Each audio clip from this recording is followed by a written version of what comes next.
Hello and welcome to episode 106 of the Gamers of the Lost Spark podcast. Yes, I'm back. I've had a few family issues on my plate keeping me away, but I have returned. I'm your host, Darren Whittam, and joining me this week, it's the other Sparks on the pod, rustling the pots and pans of the gaming industry, here on the only gaming podcast that's working its way to a Michelin star. It's the fabulous Baker Boys, Antony Chesson and James Thomas. Hello! Awesome. Hello! Hello! How you doing? Good. Not too bad. Good. I see the week after we start discussing Bake Off again in earnest, you reappear. Yeah, that was your tactic, wasn't it? It's just like we'll just crank it up each week till he can't bear it anymore, and then we say lo and Paul behold, Hollywood 3 times, Darren appears. I'm surprised they even made the finished version, considering you were doing the editing. You were like, no, I'm going to cut that out. I'm going to take that bit out. It'd have only been 10 minutes long, though. We did get criticised for our length. We did get criticised for our length of our last podcast without you, sir. Yeah, I did see that, and the thing is, I thought it was kind of, I was editing it, and it was like an hour and 35, hour and 36. I was thinking, that's good. That's succinct. It was enjoyable, and it just made me look at myself. I was like, Daz, mate, are you just the biggest waffler on earth? Learn to get your point across. So I'm a bit scared coming back. It's kind of like I'm going to try and sum everything up, be disciplined, and not sort of go around the houses with things that I say. We'll see how long that lasts, won't we? Yes. Superb. So, James, did you watch last week's Bake Off? Pudding week. I have. It was quite good. It's quite good. They I was quite impressed with some of the things they made, especially, I mean, it was definitely style over substance, but someone made pretty much the American flag out of jelly. Yes. It's like, I think it tasted like rubber by the sounds of it, but it looks impressive on the way. But even when you cut through, there was like the stars were there, weren't they? Yeah. When they cut through, you could actually see them. It was very cool. Darren, are you tempted by the lure of the Bake Off? Not really, no. Not really. Right. I mean, well, no, if I tell you the truth, I kind of am, because I know I'd probably enjoy it. You guys like it, so I'd probably like it. But I never watched any of the others, and it's one of them things I just decided There's not a story running through. There's no cliffhanger at the end of Series 8. It's like, guys, if I watch the season, are they like going to hold it? Is it going to be a cliffhanger at the end, and I'll be like on tenterhooks? I thought maybe you were waiting till the end and then watch it all at once. Really binge it all at once. Well, with all the excitement over the last series, the proper series, if you like, on the semi-final. It was a bit like that, wasn't it? There was loads of excitement getting ready for the final. Absolutely. Imagine if they cut that for 6 months. You've got to wait. You'll find out in a few weeks. No. That'll probably be typical Channel 4. No, that will be. It's like we'll have the final after this quick commercial break, which will last for a week. Well, they do that anyway. They are kind of they still build the big anticipation, and they're like, and the winner is, and then it's like cut to adverts, and it's like, but well, like I say, James and I, we both kind of do the same thing, which is you wait 30 minutes and then you start watching it, or in the case of this evening, you wait an hour and a half and then start watching it. Yeah. So, yeah. I mean, that was when you said that, I was like nodding my head and wagging my finger, going, yeah, he knows what to do. I always do that if ever I'm going to watch something. But with the on-demand services, you can't do that, can you? Because I tried to watch something the other day. I was showing Sam something. I can't remember what it was. It was on Channel 4, and I found it on 4OD. Or it might have been something that just me and Claire were watching. Regardless, set it off, and I think we watched episode 1. It was like a 25-minute show, but it had about 8 minutes of adverts in the middle of it. Wow. And like so many minutes at the start. And then when it finished, it was like I was a bit annoyed with that, but I thought, go on, we'll try the next episode. So to get to the next episode, it then gave us another advert break of several, and it shows the time, which is quite useful. It's like 4.5 minutes. So it sat through 4.5 minutes, and then what it did, it kind of crashed and started showing me episode 1 again. And I was like, oh, that's annoying. So I came back out and went to put episode 2 on. And then it started me again on another advert chain for another 4.5 minutes.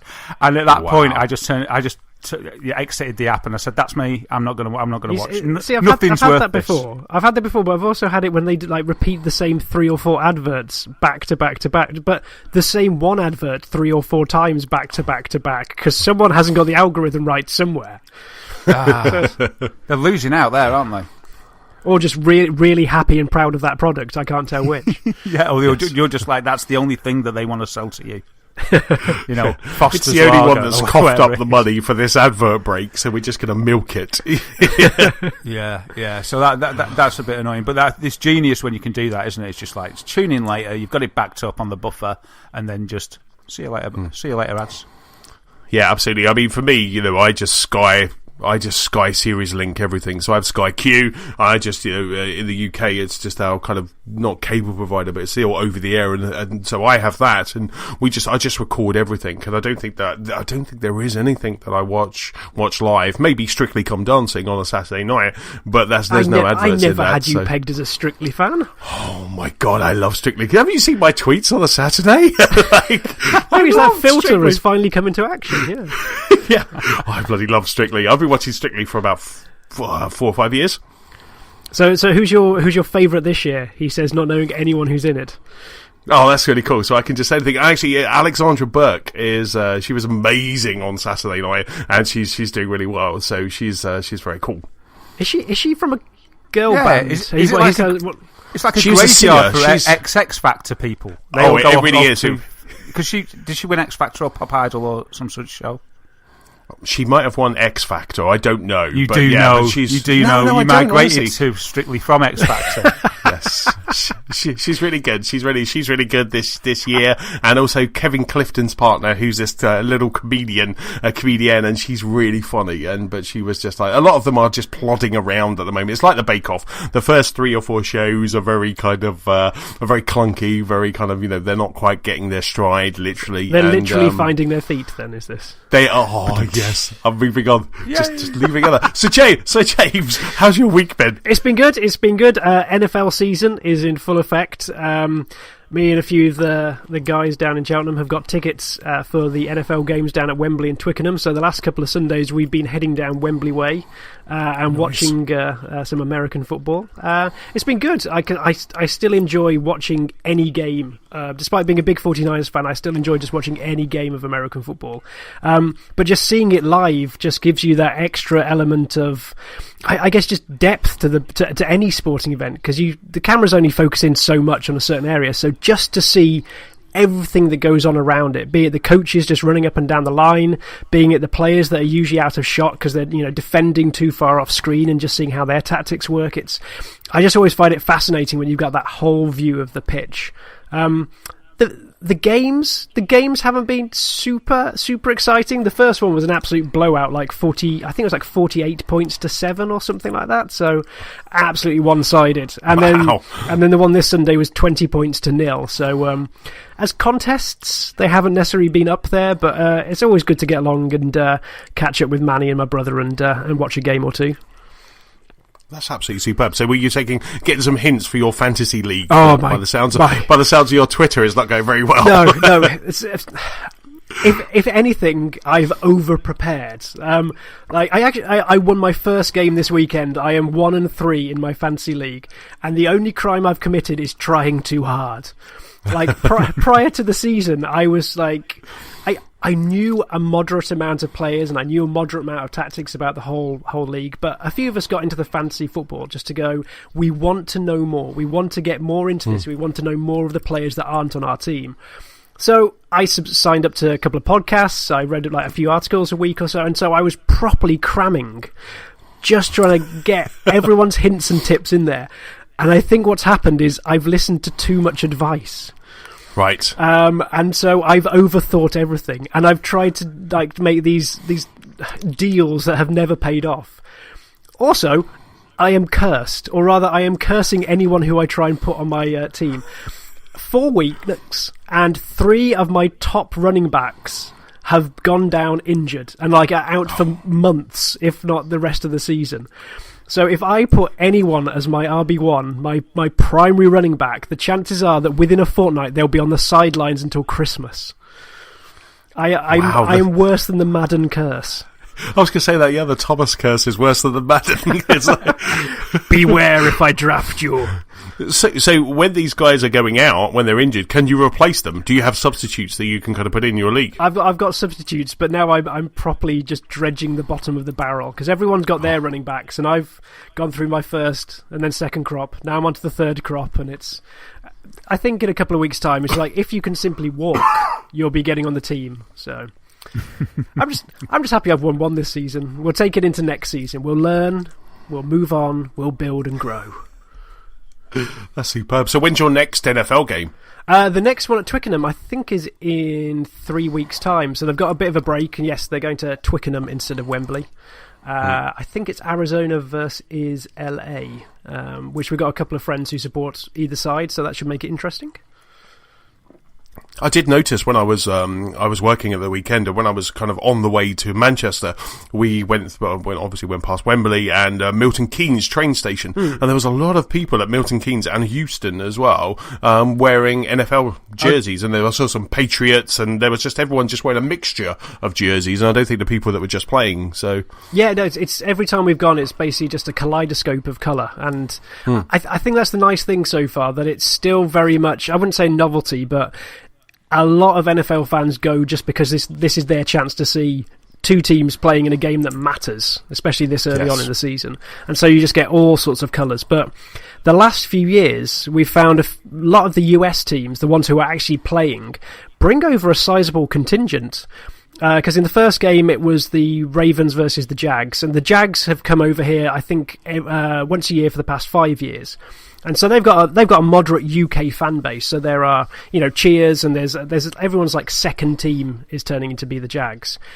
But then the Ravens, they must have brought over a good couple of thousand, because when they took to the field, it wasn't just like that polite round of applause or pockets of Ravens fans from the UK.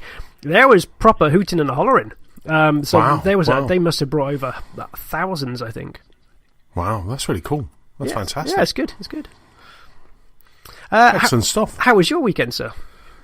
Yeah, no, mine wasn't too bad. As I was saying, I was working, so that was kind of taking up a lot of my my time over the weekend. I did start playing a couple of games, which I'll get to a bit later. But that's about it, really. Booked a holiday, which I'm quite excited about. We now have a long wait, got 70 odd days, so my British Airways app says it's like 70 days until your flight. I'm checking out the daily basis. I can say, is that your background, just counting down day by day, taunting you? I just need like a widget on my iMac desktop that just kind of like counts down the days till then. So that was quite exciting. We had quite a nice little autumnal day in Tunbridge Wells. Went for breakfast on Saturday morning, and then we decided that we were going to go away on holiday. So we kind of then came back and did that, and it was just quite nice. It was quite lovely. It was almost like a condensed Saturday and Sunday into kind of one day, just as a maximising Saturday, because I knew I didn't have Sunday, so it was just quite cool. I made Nicola some food, so before I went away, so I knew she could eat something, and because normally when I go away and I say, what have you had for dinner? And she's like, well, there were some crisps and there was some dust on the floor, and there was, so I made some shepherd's pies and things like that to make sure that she was like, she had food. I wish I was married to you. Basically, Ali's out for a meal tonight, and I basically got a quiche and a bottle of Ribena from Sainsbury's around the corner, so. See, this is it. This is the problem, because like Nicola will say, I had a sandwich and I had, and I'm just like, no. So she sent me a shot while I was working on Sunday of her kind of tray, and it had some of the gravy, and I was just making sure I had the big slice of shepherd's pie, and she was holding up the newspaper drink to prove that it was the right. Yeah. yes, that's just superb. So yes, and then there was also, I guess, kind of since we've podded, there was EGX as well, but we'll get to that in a bit. So we had a fine time at EGX. What about you, Des? How's your week been? Yeah, it's not been bad. I've got a couple of things to share with you guys. First of all, this was a bit of a thing from the blue. I was just minding my own business on, I think it must have been the Friday, the day that the SNES Mini Classic was released. Yeah. And I'd seen a bit of the hype and stuff, and I was like, we talked about it anyway. I wasn't going to get one. But do you remember that I said that I'd ring the guy? Yes. Oh, your contact. Yeah, I rang my geezer, my local independent trader. And, this was months ago, wasn't it? And I rang him and I said, I had a little chat, and he said, I'll put your name on the list. And I never heard anything since, so I just, forgot about it. Anyway, must have been about 3 o'clock on release day, I got a phone call from a strange number. Wow. Picked it up. He's like, is that Darren? I was like, yeah. He's like, oh yeah, it's I'm forgetting his name, like Dave or something. It's Dave from Eclipse Games here. I wouldn't be surprised if it was Dave, some sort of code name. Yeah, may as well be. I've picked Dave because he's got the highest chance. I think it is. I'm going to go to his shop and find out, and probably not buy anything, unfortunately. But I'll get to that. And he said, yeah, do you still want a SNES Mini? I was like, what are you talking about? They're like gold dust. I've been reading all the things about websites, shutting down because of the clamour of demand. He said, well, I've got your name down here. And he goes, I've got one for you if you want it. And I was kind of like, oh, crikey. I said, let me just... And I didn't know what to do then, because I kind of had the devil and the angel with me, like saying, go on, you could just sell it. And the other guy saying, well, you could keep it. And then I had my head sort of as well, just thinking, well, I don't really want it. The only reason I really buy it is to sell it. So I said, just give me a second, mate. I sort of said, oh, times are hard. Let me work out my finances and I'll give you a call back in an hour. And he was like, all right. I thought that was a good blag. So I sat and thought about it. And I just thought, I asked him how long the lead was as well, and he didn't know. So I was kind of like, I bet it won't. I bet, because my TV's quite high up on the wall, and I bet it wouldn't have stretched to the floor, for instance. So I was like, I can't be bothered with that. But in the end, anyway, I rang him back. And I said, hi, mate. I said, yeah, I rang up a little bit and I wanted some time to think about it. And I said, basically, look, man, I don't want it. I said, I don't want to buy it just to sell it on. So just let somebody else, hopefully, who's not going to sell it on, get it and enjoy it. And he said, oh, that's so nice of you, mate. He said, somebody's going to be really happy. He said, my phone's been going off the hook with people wanting these. So that's going to make someone really happy. So I felt good. I felt really good about it. I passed it up and I felt good about doing it. And I just hoped, left it to... I don't know if he cares so much if somebody sells it on, but I'm hoping that my one will go to a good home, the one that could have been mine. And so I was happy about that. And while we were on the phone, because I like this guy, I bought my Switch off him. And I decided when I bought my Switch off him, and he told me about the woes that he has with trying to get hold, because the Switches were really difficult to get, and he said that he made like £2 profit on a Switch console. And it sort of... It made me feel a bit sad. And then so I thought, what I'll do is maybe I'll pre-order my Xbox with him. Even though he'd probably only make £2 on that. Do you know what I mean? But I thought I wanted to show my loyalty to his shop. So I said, how are you doing for pre-orders on the Xbox One X Scorpio edition? And he said, well, to be honest with you, I got none. He said they all went to the big hitters like Amazon and what have you. He said, so I wasn't even able to provide anybody with a single one of those. He said, however, if you want an Xbox One X, I can put your name down. And then I said, well, the only reason I asked is because I've actually got a Scorpio on order from Amazon, but if you could have provided me with a Scorpio, I would have switched my order to you to support a local business. And he said, oh, well, that's really nice, but unfortunately, as I say, I got no allocation.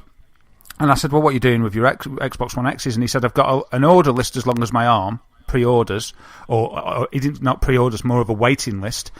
He says, I think I'm going to get about... How many did he say? I think he said he's going to get about 10. Oh, wow. Or 20, wow. Really minimal amount. And I was like, you what? You're joking? And he said, it's the same story. He said, demand is so massive.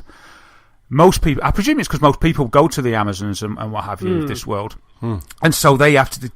all the main amount of stock goes to them and leaves only dribs and drabs for sort of local independent guys. So he said, I've got a waiting list as long as my arm. I probably only get about, I think it was about 10, he said. And he said, but the thing is, my supplier, the only way that he can get them is that he has to sort of jump through hoops, which means for me to get one off him, I have to buy an Xbox One console. I've got to buy a joypad and something, either a game or 2 games all together in it. Which leaves me no... He's got to get bundles as well at that point. He's being sort of, for him to be able to provide to his consumers, he's got to sort of acquiesce to a bundle. And he said, wow. And he said basically, so I'm actually will make no money, but what I want to do is to be relevant, is to have the product. Yes. And at that point, I didn't really have many words. I was just like, this is harsh, mate. This is really harsh. And he was like, I know, but he goes, I love what I do, so I'll just keep on doing it. And I went, all right. I said, well, I'll pop in when there's something that I want that you can provide, or something like that. And it was a nice phone call. But I had this conversation when I got my Switch, because I had a similar conversation with him then, and I've chatted about it on the pod. But again, I was just really shocked. I know he's not going to have hundreds, but allocation that he's got from his supplier that's getting it from somewhere else. So it sounds like there's a big chain. I don't really understand about how the distribution chain works. But I was just a bit sad for the independent retailer. Not your games, not your Granger games, but your sole traders of games that are few and far between now. And they're just, if that's the way they're getting treated, how can they last? It just made me a bit sad. Yes, absolutely. I mean, it's quite interesting because obviously that same tactic that you saw there from your independents, Game does the same thing as well. Because I remember ages ago when I did actually go into a game store that they would only sell you bundles. You couldn't, I think it was when the Xbox One S came out. My brother-in-law wanted one on a Saturday and we went into Game and he was like, you can only have the FIFA. We don't have any Xbox One S's, but we have the Xbox One S FIFA bundle. And so we had to buy FIFA as well at the same time. And he's like, well, I don't like FIFA. And it was like, well, it's a code. You can sell it on eBay. So then they kind of sold it on eBay and they sold it on. But they obviously had to buy that bundle because it wasn't a FIFA designed Xbox One S. It was just an Xbox and a copy of FIFA, so they must have been doing that to make their margins up as well. But yeah, maybe Game get the same treatment. Maybe they get their hand forced and they have to buy a bundle to sell a bundle. Because he did the same with my Switch. I think I had to get. Oh no, it might not have been the Switch, but when I got the PSVR for my nephew, there was an issue. And remember, the stocks were low on that. Yes, I remember you said. And it was like you have to get 2 games. And I didn't really chat to him too much about it, and it didn't matter because the guys wanted 2 games. But I'm thinking now that I bet his supplier made that the only option for him to be able to have availability was, well, you're going to have to keep my profits up. And it's just it's just a bit of a nightmare, really. So do you buy, because you still buy physical copies of games, when you have a game that you're going to buy, do you buy that from him as well? Or no, his prices are outrageous. I can't be doing with it. It's like he sells. I look down the row. I go to the game shop, and I really want to get something, but I look at a game that would probably retail. I'd usually buy it for like $39.99, and he's got it up for $49.99 or $54.99, right. And I'm just like, You're joking, mate. And you're killing me. So you're killing me here. On the one-off, it's like, well, I'm just as bad as everybody else, but I like a local independent retailer, but I don't like the price. So it's just a nightmare. I just wish they could exist, so that I could browse. No, I wish that they exist. They could exist in the climate, but I don't know how they possibly could with the costs that they have to outlay, and the fact that they're not as easy to get to. Because I said, why don't you just sell online? I goes, you've got a website, and this is really bad because I've forgotten what he said, but he gave me a really good reason. He said basically for him to set that up would cost him more than it was worth to do. Wow. Because he said I'd be too busy doing that than managing the shop. I actually think, well, if your shop's not doing that well, diversify into that. Move into that. But anyway, so I thought that was quite interesting, and that's really interesting. Somebody's got a SNES Classic, and difficult to get. He said those things. He said the demand for the Xbox One X. He said is through the roof in my area. Yes. And I didn't realise that had transcended from the Scorpio edition to the Xbox One X, so the standard Xbox One X, because I think they sold out in about 8 hours as well. Have they sold out of Xbox One X's as well then? I think so. I mean, they might have got another wave now, but like sort of, I was pottering around on the internet sort of 24 hours after they'd gone on sale, right? And they were out of stock on Amazon. Wow. That's incredible. Yeah, and my other little bit of a story for you guys, which you'll like, is food related. Woohoo! So you'll enjoy this. I got myself an Anova precision cooker. A what? Sorry, an over precision. An Anova. It's called an Anova. Oh, an Anova. Not over precision. Like he just like really does scrutinise that food that he's cooking. Over precision. It goes to like a million decimal places. No, it's called an Anova precision cooker, or you could also call it an immersion circulator. And you use one of these things to cook in the sous vide style.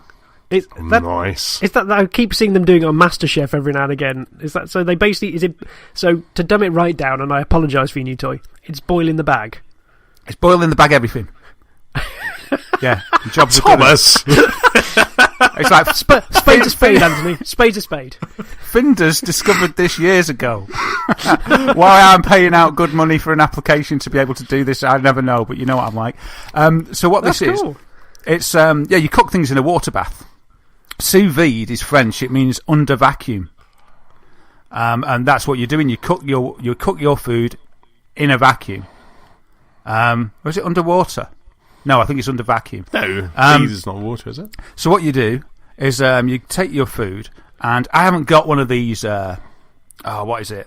Vacuum sealer things. But you can just coming next. Surely that's coming next. I'm going to try and resist. I'm just using Ziploc bags, which I did a bit of research. You use Ziploc bags. So what you do is you get your food, and you put it in a plastic bag. So it's boiling the bag totally. You get all the air out of it, and then you get a vessel. Could be a saucepan. It could be a bucket. I was going to buy a bucket for £1 from Asda. It was food safe, surely. It was fine. It looked horrible, but I was Michelin star bucket food. This is this is it's just put it in this fine steak that I've cooked for you, Claire, from my bucket. I'll just go and check the slot bucket out the back, see what I can get for you. But the way this works is, I think the old type of immersion circulator, sous vide water bath devices, they came with the bath thing. That was one unit, so they were quite massive. Like a deep fat fryer, because the area for the bath was contained in the vessel. But with this device, and there's a few like it, it's simply a wand. It's a wand, okay? So it's a long wand. I'm just going to send you guys a little picture of it so you can get a little I've Googled this. My jaw has dropped because I can see partly where this is going. Ah, wow, cool. Because this wand is basically just got a big heating element at the other end. Yes, is that right? Yeah. It's like a kettle sort of thing. So you submerge it in the water, the element into the water, and it immerses itself into the water, and it churns the water around, and it heats the water to a certain temperature. Now the precision part comes in because this device and all sous vide cooking is based on precision temperatures. So it'll heat the water to exactly 65.6, or is it 66.5? Let's say 66. Let's say 65.6 degrees C, which is the temperature unequivocally that cooks a steak medium rare. Yes. Okay, or it's cooked, say, sirloin steak medium rare. Okay. Now, because the steak isn't on a pan, if you cook a steak on a pan, it's very difficult with your timings, because if you go a minute or so over or a minute or two under, it's either too underdone or too overdone. Okay. And also there'll be a gradient through your meat because of the way that the heat conducts itself through the meat. But with this method, in the bag, the water gets cooked to that temperature, and so the meat gets evenly cooked from edge to edge at the perfect, let's say medium rare. And when you take it out and you cut through, even from the top, there's no of that bit that's overdone, there's none of the grey gradient, it's all, the whole thing, edge to edge, is done medium rare. So what you do is you take it out when it's ready, and then you sear it on both sides, and then it's done. It's ready. But there's more. there's more here. Also, I mentioned timings with doing steaks, for instance, because it is just a few minutes. But in this immersion method, once it's at temperature and it's cooked, you can leave it in the bag for, say, an hour after it's done, and it will be exactly the same after an hour from it being done as it was when it was done. But does it get more tender? No, so if you leave it in there for an hour, are you tenderising that piece of meat just a little bit more? Maybe, and maybe keeping it nice and pink, but just making it soft and butter-like. Maybe fractionally, over many hours. I don't think an hour would make much difference. But you imagine just taking it out of there, taking it out of its Ziploc bag, and then sticking it into your wood-burning oven, James, just to kind of give it that little wood-smoked charring, and then bring it out, and it's like, oh, my lord. From hi-fi cooking right down to, like, primal cooking. I like that. Yes. Well, that's what you have to sear it, because when you get it out of the bag, because it's only kind of been, like you say, boiled in the bag, it doesn't look very appetising. It hasn't got that sear. It's grey. It is grey. It's a bit floppy. It's not great. So then what you do is, while it's done, you heat up a cast iron skillet, which you could do in your pizza oven, with a bit of butter and an oil with a high smoke point, like avocado oil or something. And then you get it as high as you can, sear that beast, only for like 30 seconds on each time, because you don't want to disturb all that effort of keeping it edge to edge. Then put it on the plate. Yes. You don't even really need to let it rest, because it's kind of rested already. And this is the weird thing, right? you can't. I couldn't do like one well for Claire and one medium for me because it heats the water at the same temperature. So without two devices, I couldn't do two different ones. Claire doesn't like her meat bloody. She doesn't like it medium rare. She never has. She hates it when she cuts into it, and there's all the juice goes everywhere. I mean, I like it like that. But anyway, I said, look, babe, I can't do it any other way. But let's just see what happens. It was cooked perfectly medium rare. It was kind of reddy pink. She cut into it. There was no blood, and she liked it without having to cook it till it's all grey. And she enjoyed it, and she said that I'm happy to have it like that. And the beauty of it is it's Wi-Fi connected. So you get an app. You get an app on your phone, okay? I knew this was where this was going. You knew it, did you? It's got you an two app. can't function if it's not Wi-Fi connected. If it didn't have an app, I wouldn't probably have bought it. It's awesome. Doorbells, freaking saucepans. So you get an app, right, and you load the Anova app, and it's got you open it up. It says, "What do you want to make?" And so let's say we pick steak, and it says, "What cut of steak do you want?" And it's like, right, I'll have the strip, which is like the sirloin. Then it goes, "How do you want it done?" And you scroll through, like from doneness, from really rare to really well, and there's gradients of doneness with different temperatures. And then when it's picked the one you want, you go, medium rare. Then it says start and over, and you just click start and over, and it starts heating the water, and then your iPad or your phone, not my phone because it's too old to have the app on it, so I've got it on the iPad at the moment. Then your device bleeps and said, your food is ready to go in now. Right. And then you pop the food in, you say okay, and then it starts cooking it, and then it lets you know when it's done. And then you could be out and about, you could be out and about shopping. It's like, oh, your food's done, but we'll keep it warm for you. And you just say okay, and it just keeps it warm. And then when you walk in, it's ready. My God, that is awesome. It's good, man. It's good, and I've tried. I've probably used it about 6 times now, and honestly, best chicken breast I've ever had. The steak's difficult because the best steak that I've eaten is Argentinian steak, and I haven't tried Argentinian steak in it. I've had English steak, which still was really nice, but the cookedness was really beautiful. The chicken breast is amazing. The chicken breast I had yesterday, it was so tender that I had to. I had to stop eating it, cut it open, and really hold it up to the light to make sure it was cooked, because I could not believe that it was cooked, because it was that like butter melting in my mouth, and and I was a bit scared of poisoning us, but honestly it's fine, and I'm all right today, and it was beautiful. I did chicken wings in it, chicken wings, no, not chicken wings, chicken thighs. I did chicken thighs in it for an hour, and they're the best chicken thighs I've ever had in my life. Absolutely amazing. It's going to be a good combo between that and the uni. I think that's about it. Yeah, well, you can heat up a cast iron skillet in the uni, like you will be able to in yours. Yeah. So in the summer, you could have both going on, and like you could even have it outside because the one's quite portable. Plug it into an extension cable in a bucket, appetising with a pig's head. But the thing I was thinking when you showed me, I was thinking brisket.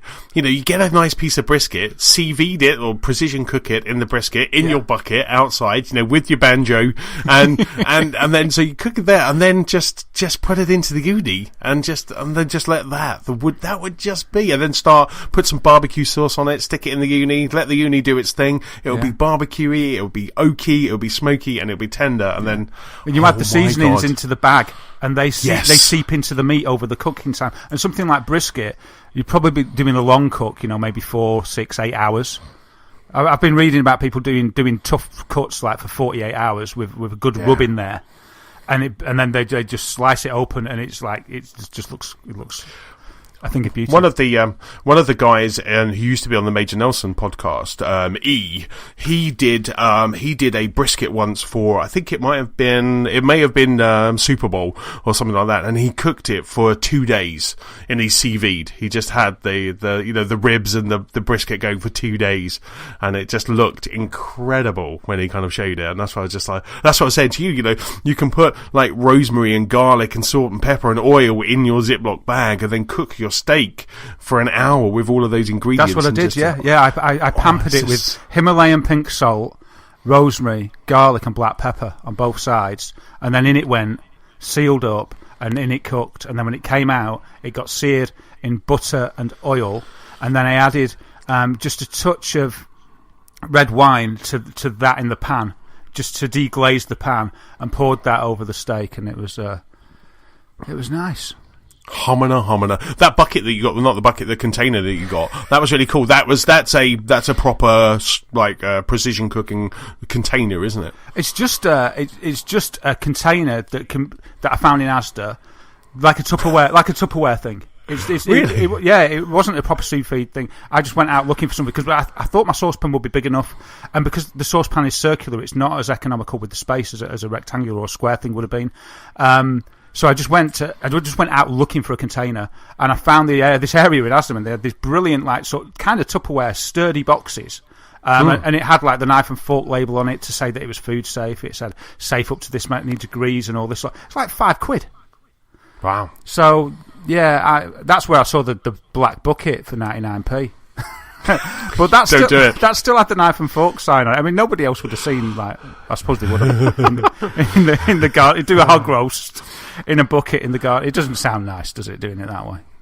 No. I positively spoiled you then, Antony, but when you came over for your EGX, then, made you eat a proper cutlery. It's just... Oh, my goodness. I'll tell you, that was amazing. So we had a pre-EGX, Dad, you'll love this, we had a pre-EGX meet-up at James's house, at Casa James, and we were there, and it was amazing, because the one thing I have to say was that Ali and James, the Thomases, they laid out this amazing area in the kitchen, which was pretty much choose your own topping pizzas, and it was blowing everybody's mind, but it was just so much fun. You even got to roll out, so we had lots of little dough balls, so we had to roll out our own dough. We had to go through, you couldn't just get Ali to do it for us. We had to work for this. This was great, because it made the first one really feel, and this is mine. So we kind of rolled out the dough, and then we got to choose all of our own toppings as well. So we got to kind of do our toppings. So I think my first one was a bit meaty. Got some tomato sauce. James was there watching, making sure I was doing it right. Had the tomato sauce. We had some pepperoni, some chorizo peppers, and then I got to use the pizza oven, which was, I got some tutoring, and I did it wrong because I set all of the semolina alight. James was like, no, not like that. I'm like, what, you mean like this? I'm like, no, not. And then we just kind of slid it in. I did a couple of turns. I had to get it out before I turned, and I did offer it up as well. The advanced technique of offering up.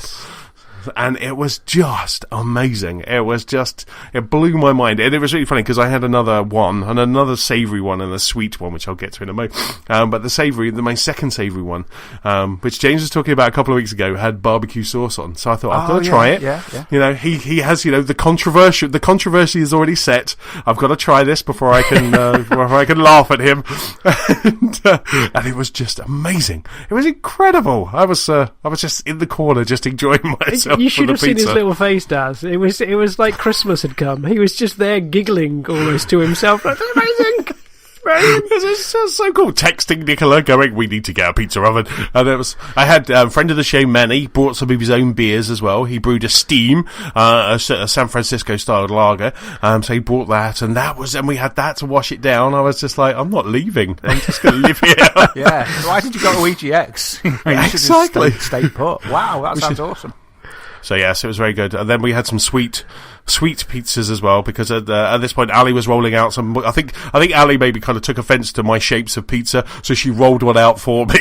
She's probably like, "You're an idiot. I'm going to do this properly." Are you using rolling pins, guys? Yeah, I was. Yeah, so the only time we've actually tried to do it by hand is I came into Ali looking rather sheepish, pretty much picking it up off the floor, with a giant hole in the middle of it. So we haven't quite progressed to the hand-kneaded, stretched versions just yet. I think that's a good point, though. Like, because I said to my guests, I was like, "Do you want to go at stretching one out?" I was like, doing it on the side, not very well, doing it though. I'm doing my best, and they were like, "No." I'm thinking maybe if I just offered them a rolling pin, they may have been more up for it. I think they maybe were thinking, I don't want to make a pig's ear of this. It was less daunting with a little rolling pin. It was quite cool. Yourself in front of everyone. Yes. Yeah, that's a good point. I should have. We should try it next time, Dad. The other way around. It's like, yeah, to do this, yep. Just hold it above your head. That's right, and just keep spinning. See how long they do it before. Wow, so how are these sweet pizzas? Because I've been reading loads about sweet pizza. I haven't had the courage to test it, but I'm thinking they must be good because loads of people are just talking about it. Is it a new thing? I don't think it's a new thing, because as you say, like, there's lots of, I guess, blogs and recipes about for it. But for me, it was just the next logical step, I guess, because you have pancakes. Wait, but you have like sweet and savoury pancakes. You have sweet and savoury waffles, and I think we just got to a point. Yeah. We got to the point with one batch of pizzas where we'd all done with savoury. You know, there'd been enough cheese and meat consumed, but there was still enough dough left. So it was like, well, this seems like it should be a pudding. And so I started having a look, and there's sweet pizza recipes, and I just thought, can I be bothered to make a whole batch of dough just for a couple of sweet pizzas?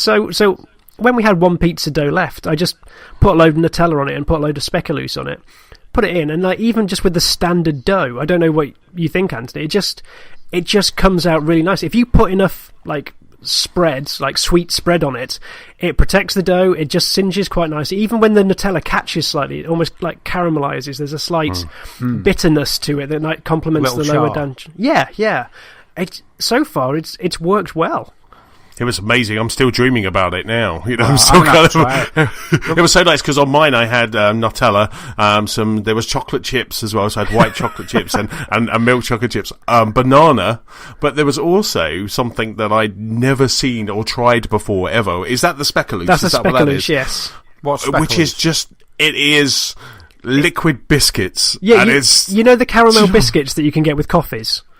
Yeah. Imagine like the equivalent of peanuts to peanut butter with those biscuits. So you basically take the caramel biscuits and you can smoosh them up until they're a paste, or you can get one that's also got some crunch in it as well. But it is just like a caramelly type spread, and works tremendously well on pancakes, pizzas, waffles. Yeah. Because I'd never tried it, James's good lady, she goes, oh, why don't you try it? Got me a little spoon out and said, try this. And honestly, I felt like the shark from Finding Nemo, where my eyes just suddenly went really wide, and I wanted to run off with the whole tub and run down the road. It's just divine. I was trying to explain it to Nicola, and I don't think she quite got it, but she was like, we've got to find some. I've been looking, whenever I'm like doing an online shop, I've been looking and I haven't found it. Come on, Nuneaton in Asda, they do it here. If they do it here, they must do it in a Whole Foods somewhere in Tunbridge Wells. Well, that's why I said that to Nicola, because, you know, every now and then we go to Asda, and I just to get like kind of like almost kind of like we get Viscounts. And, you slum it. You slum it. Yeah, we slum it to get these sort of stuff. So Asda's I said when we go to Asda, one round here. I said when we go to Asda next, we're going to get Viscounts, and I've got to try and find this. I said I bet they have it, and also we're trying to find some Knoppers as well, which are like little biscuit. I don't know if that's how you pronounce it, but there's been an advert on TV, and it's KNOPPER, Knoppers, and Might be a silent code. It's really funny. Anyone who turned in for a gaming podcast has probably turned Surely off that's now. Knoppers. Knoppers. I think we need to rebrand the entire podcast. I think there's but yeah. So I need to. Sorry, have you had halloumi? Oh, no. First, sorry. When I've had some dough left the other week or the other day, it was a few days ago, I had one dough ball left, and what I did with it, I just threw it in as a base, just rolled it out, stretched it out, put it in, and just created a long bread like a naan bread, and then I froze it and had it with a curry a few days later, and that was pretty cool. Nice. I tell you, if only. I was kind of, if I'd have made that with a naan bread recipe, it would have been perfect, because it's split in the middle and everything. You know, when I warmed it back up in the oven, but when I tore it open, it just had a hole in the middle. It was really good.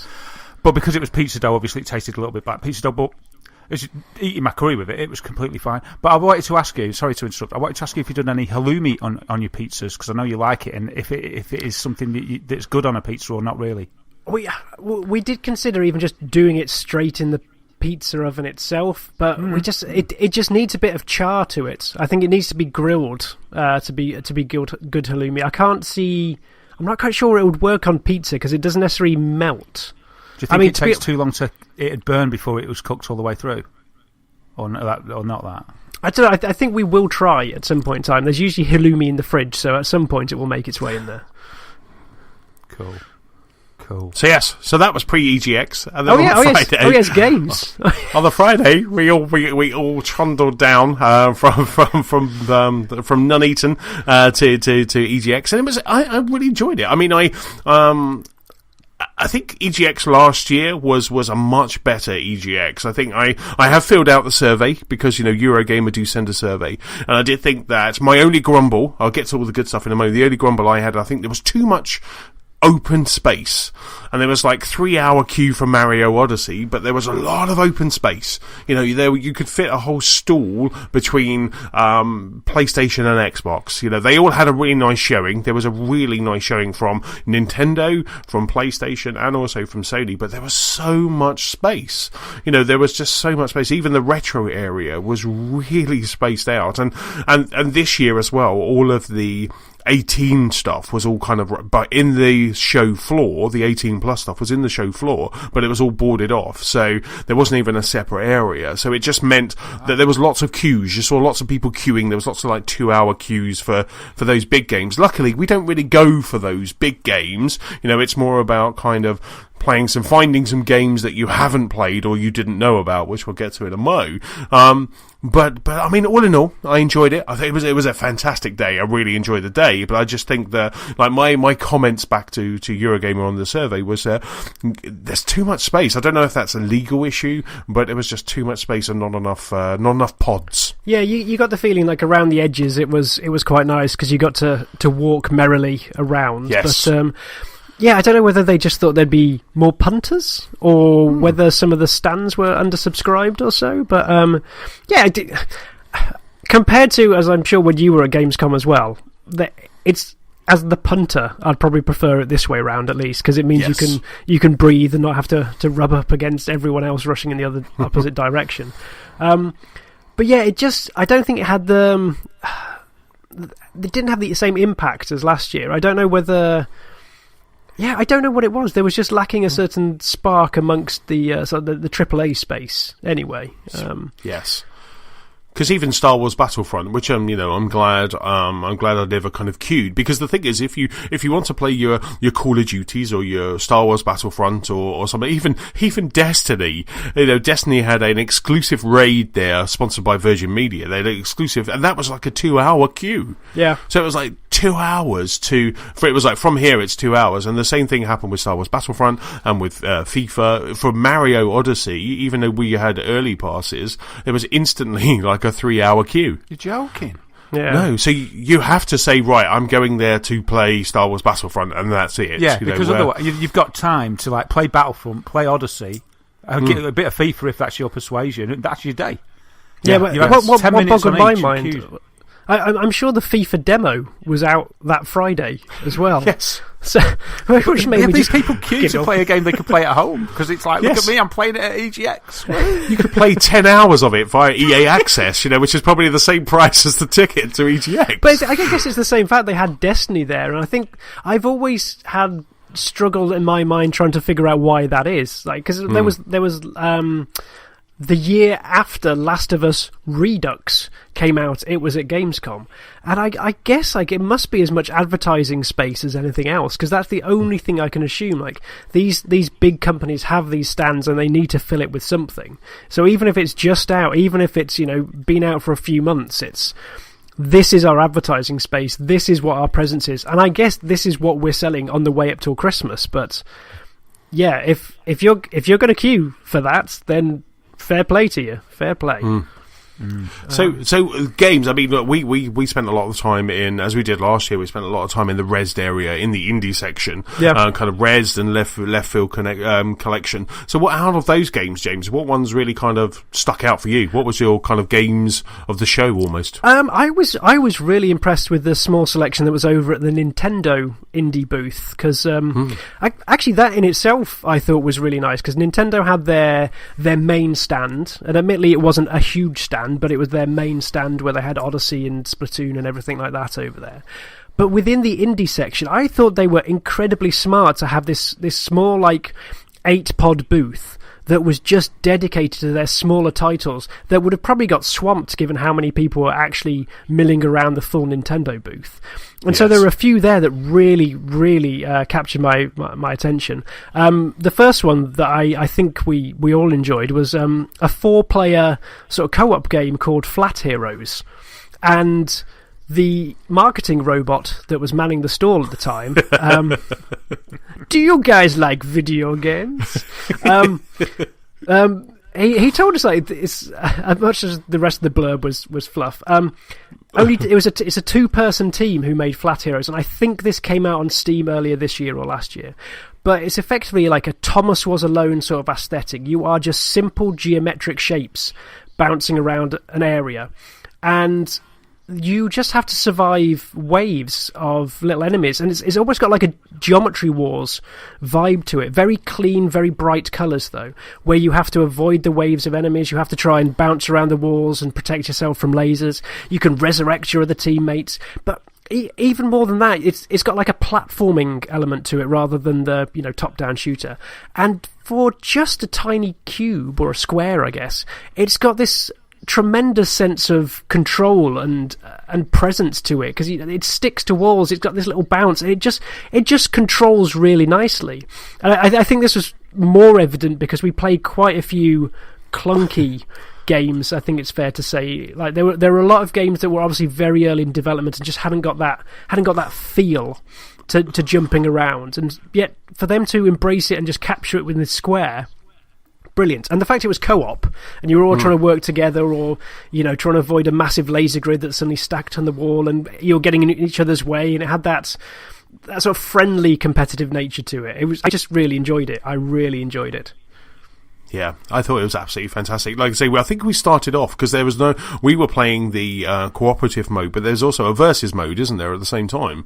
As another mode in the game. I think our first playthrough of it, we were against each other, and then they kind of switched it over to the cooperative, and that was just fantastic, kind of doing that, because we really got to, like I say, you could resurrect your teammate, and he basically set us a time and said it's like 5 minutes is the top time of the day. Can you make it to that high? And we were desperately trying to beat it, but it was just so much fun. It was one of those games you could really see like four Joy-Cons coming out, all huddled around either a TV, or I think you kind of need a TV if you're doing 4, and the friendly banter would just be flowing, because it just seemed it was such a great game. Yeah, honestly, that is the thing that's going to get me to, or games like that are the ones that are going to get me to buy another set of Joy-Cons over something like Mario Kart. But yeah, it's good. It was good. How about yourself? What was your top pick from EGX? Well, I mean, there was quite a few games that kind of stood out, and again, kind of in that Rezzed area. One of the things that I was going for and I wanted to play while I was there was Rogue Trooper Redux. Now, Rogue Trooper Redux comes out. I think it comes out in November. It comes out in November, and I'm a big Rogue Trooper fan from back in the day, from 2000 AD. And I think when Nintendo did their first Nindies Direct, I think on this very pod, I was kind of geeking out because I saw the Rogue Trooper logo. So I got to play Rogue Trooper Redux, and I actually got to play it on the Switch as well. So they had it running on PlayStation 4, but they had one Switch there as well. So I thought, because I want to play this, not only, I've already pre-ordered it on the Xbox, but I also want to play on the Switch as well. I thought I'd give it a go just to see what it was like, and it was really good. It was absolutely superb. I did tweet to the guys at Rebellion and the team that are doing it, just saying, you've really nailed it on the Switch. It's running incredibly well. It's just looks good on the Switch, and it is also running well. And this is a remake of I think it was like a 2006 game, which was like a Rogue Trooper, but they have really kind of reskinned it and done a fantastic job. Yeah, because is that PlayStation 2 and Xbox, or did that make the 360?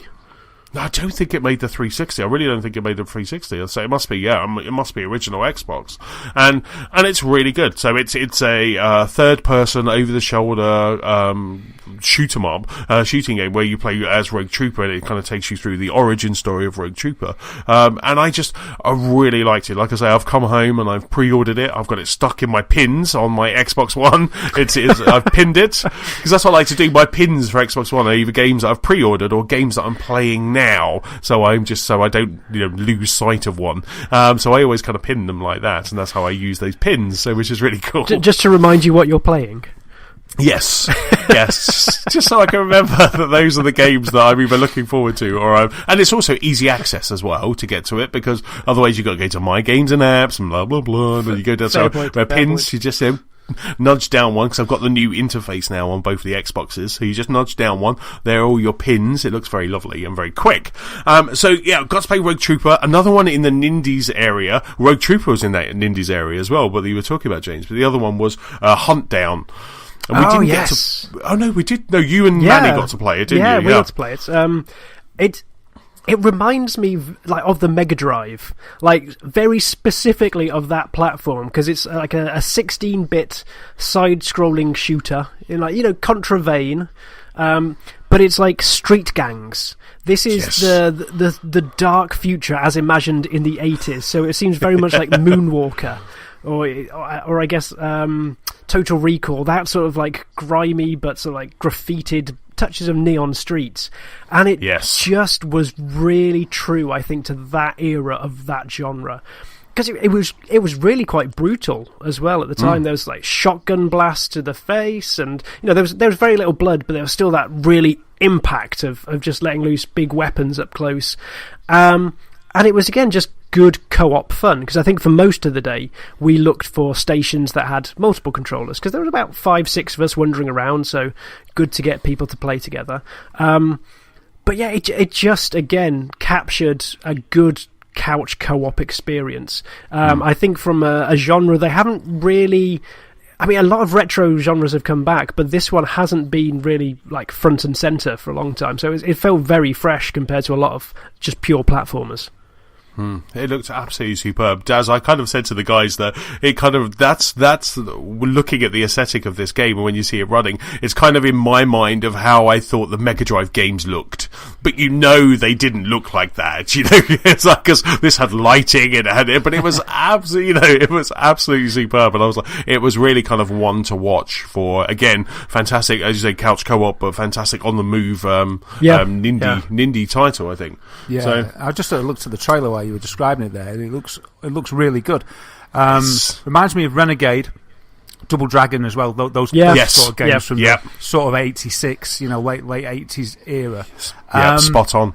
And it's reminding me of the Warriors. It's looking like it's cashing in on that 80s sort of parody-esque thing, that Kung Fury vibe.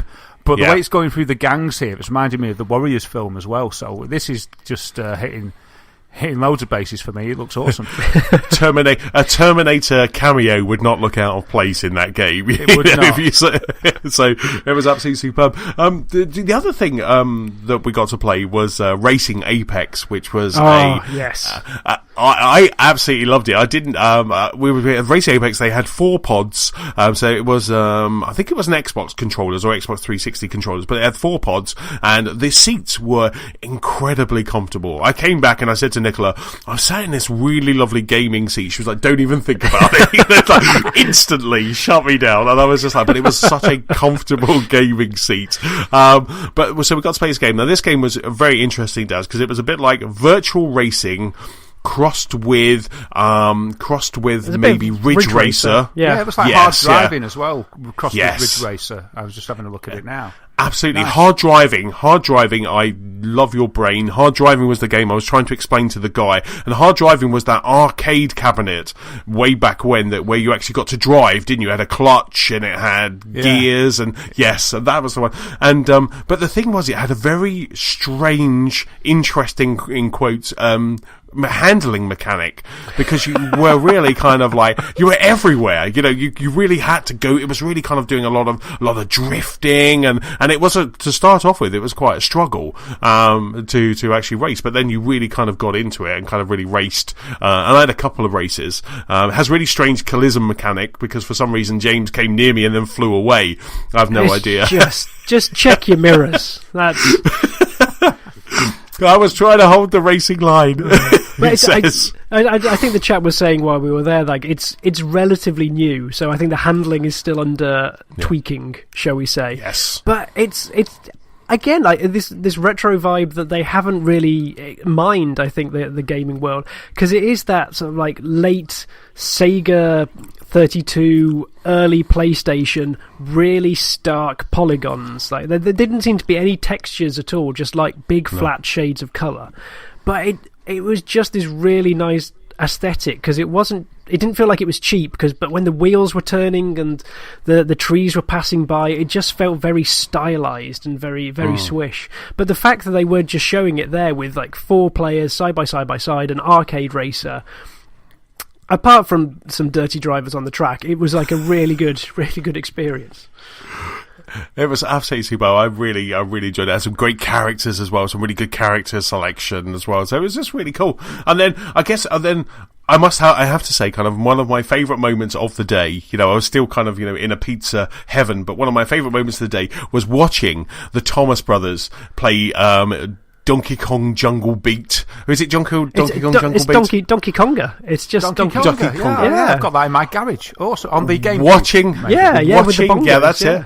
Watching the Thomas brothers playing Donkey Konga is just a thing of beauty. Honestly, I have never seen 2 people so precise, and so in tune with each other. Was this co-op? Were they making beautiful music together, or were they against each other? It's together because what I really enjoyed about Donkey Konga was when they did co-op. I can't remember what they called it. There was a fancy name they did it, but like the harmonies that the music presents is superb because it doesn't just let you do a section and let the other person do a section, then you play together. It hands the melody off back and forth, so it's not just you have to be in time, like the pair of you have to be in time. So it's just the way that it switches back and forth across the tracks between the people. I just think that makes it one of the better music rhythm action games. It's delightful. Yes. Should I get it out of the garage and play this with Sam? Oh yes, you really it should. Still Absolutely. Stands up. I put it into storage. I hardly played it. I bought it. I went dum one night after a few beers, and then never played it again. It's the side tapping I love. It was the side when I was just watching, and I was watching them do it, and then suddenly they start tapping the sides, not their eyes just transfixed on this thing. It was the groove. Exactly. It was like watching Scott Pilgrim and Knives Chow do that dance thing at the start of the movie. This was just a thing of beauty, and I was so transfixed that I didn't film it. I filmed them playing Samba de Amigo, which was again they must have had a lot of rhythm in the Thomas household. Moves there. That's a fine game. But it was amazing. I tried, and myself and Phil, we tried, but we weren't as well organised, as coordinated as the Thomas brothers. 30+ years of synergy developed there. That's yes. The other game that I really enjoyed that were there, because I think this is the last one of my sort of like the top 3, because I think, like Antony said, we mooched round a lot of the AAA stuff and really only dug into the indie section, which is where I always think the more interesting, the more out there in terms of ideas and style, and especially over in the left field booth where I found a custom arcade game. This arcade game was by a single chap called Gregory Kogos, or pronunciations as you will, I apologise. And using an Arduino board, he'd created this really distinct puzzle game that was made up of 2 concentric rings of really bright LED lights. And in the gloom of Eurogamer, this really stood out. It was like glowing across halfway across the hall. And the whole puzzle was that you had one little glowing light that you had to navigate around this whole white ring into the only gap in these rings of LEDs. And you just have a little dial like you did on the old, on old television sets or on amps where you just get to turn the volume up again. And that would control the rotation of the ring that you were in. And you had one button that allowed you to swap across each rings. And it started really simply, as you just had to move it round the circle. Then you had to move it in and out of some red dots that were obstacles that were static. But by the end of it, you were having to dance in and out of red dots that were cycling around. You had to, I guess, go in rotation, go in sync and timing, turning it as all the other red dots turn around you, then leap across a track and come back. And it was just this really tactile, really just dominant visual styling of a game, because it just, by the time you finish playing like 5 or 6 levels, the brightness had just burnt it into your retinas. It was really powerful. What was it called? It was called Roto Ring. R-O-T-O? Yeah, R-O-T-O-R-I-N-G. Roto Ring. It was just something I've never seen before, but it really, really scratched the itch that I have for the arcade machines of old that have that unique, I guess input device, because I used to love Missile Command with a massive tracker ball that you had to spin like Billio just to try and get to go around. Yeah, I used to love Zybots. Did you ever play Zybots? No. The joystick on Zybots, it was like 2 or even 4 player game. Let's just say it was 2 players, so split screen. I think it was 4. But the good thing, right? So you were a guy over the shoulder, third person, set in the future, exploring corridors and blasting away aliens. But when you got to the end of the corridor, to move left and right, you twisted the joystick. Oh, okay. You didn't just move left and right. You twisted it round. It's called Zybots, and it was awesome. It was in my local arcade, and I loved that. And it's one of those things you can't replicate that on a pad. You know, unless you're going to spend hundreds of pounds on peripherals all the time, which never goes down well. But yeah, I know exactly what you mean. Like Marble Madness. Yeah. And all those or Super Sprint, which had the actual with the steering wheel, that you span round. There's some things that you cannot recreate in the home. You can recreate the game, but just that feeling of controlling it. It's like you could probably do this, on a 360 joypad and twirling the stick instead of rotating that knob. But it just wouldn't be the same. You wouldn't get the same sort of satisfaction and timing. Yeah. Wow. Was it finished? Was it ready for sale, or was it a prototype? I think it's one of these, judging by because it was associated with a group called We Throw Switches, and looking at their Twitter account, I think they just merely facilitate sort of one-off or very limited run arcade machines, because you look through their bio and their little feed and you see that they've been associated with like museum openings or like commercial launches, just as being this sort of entertainment device in the background. So it looks like it's just a series of pet projects, and this is just the latest of those, but it was impressive. Wow, cool. It's absolutely superb. I'll stick a link in the show notes as well. All the games that we've been talking about, I'll stick a link in the show notes. One that I didn't get to play, I'm not sure if you got to play, James. I think I might have been over with a couple of the guys doing their PSVR thing, but was one that needs to go on our radars was Quiz Time. And this was this one. Yeah, this was kind of almost like Seen It. We've been panging for maybe a Seen It game, but it looked like Seen It, but within the same mechanics of You Don't Know Jack, where you use your phone. So you have a code, you join the room with your phone, but it had like quiz. So you basically had click on all of the films that were in 2007, and then you got to choose that. And I'm not sure if it's just showbiz and quiz. It's a quiz game, but we were trying to queue up, but there was a lot of people around it, and the game's kind of lasted a good 15 minutes. So we left, but it was definitely one to watch, and it's coming out on Xbox and PS4. But I don't know if it's coming to Switch, but it's Steam, Xbox, and PS4. But it's definitely one to watch. It's called Quiz Time. Sounds good. I love that mechanic.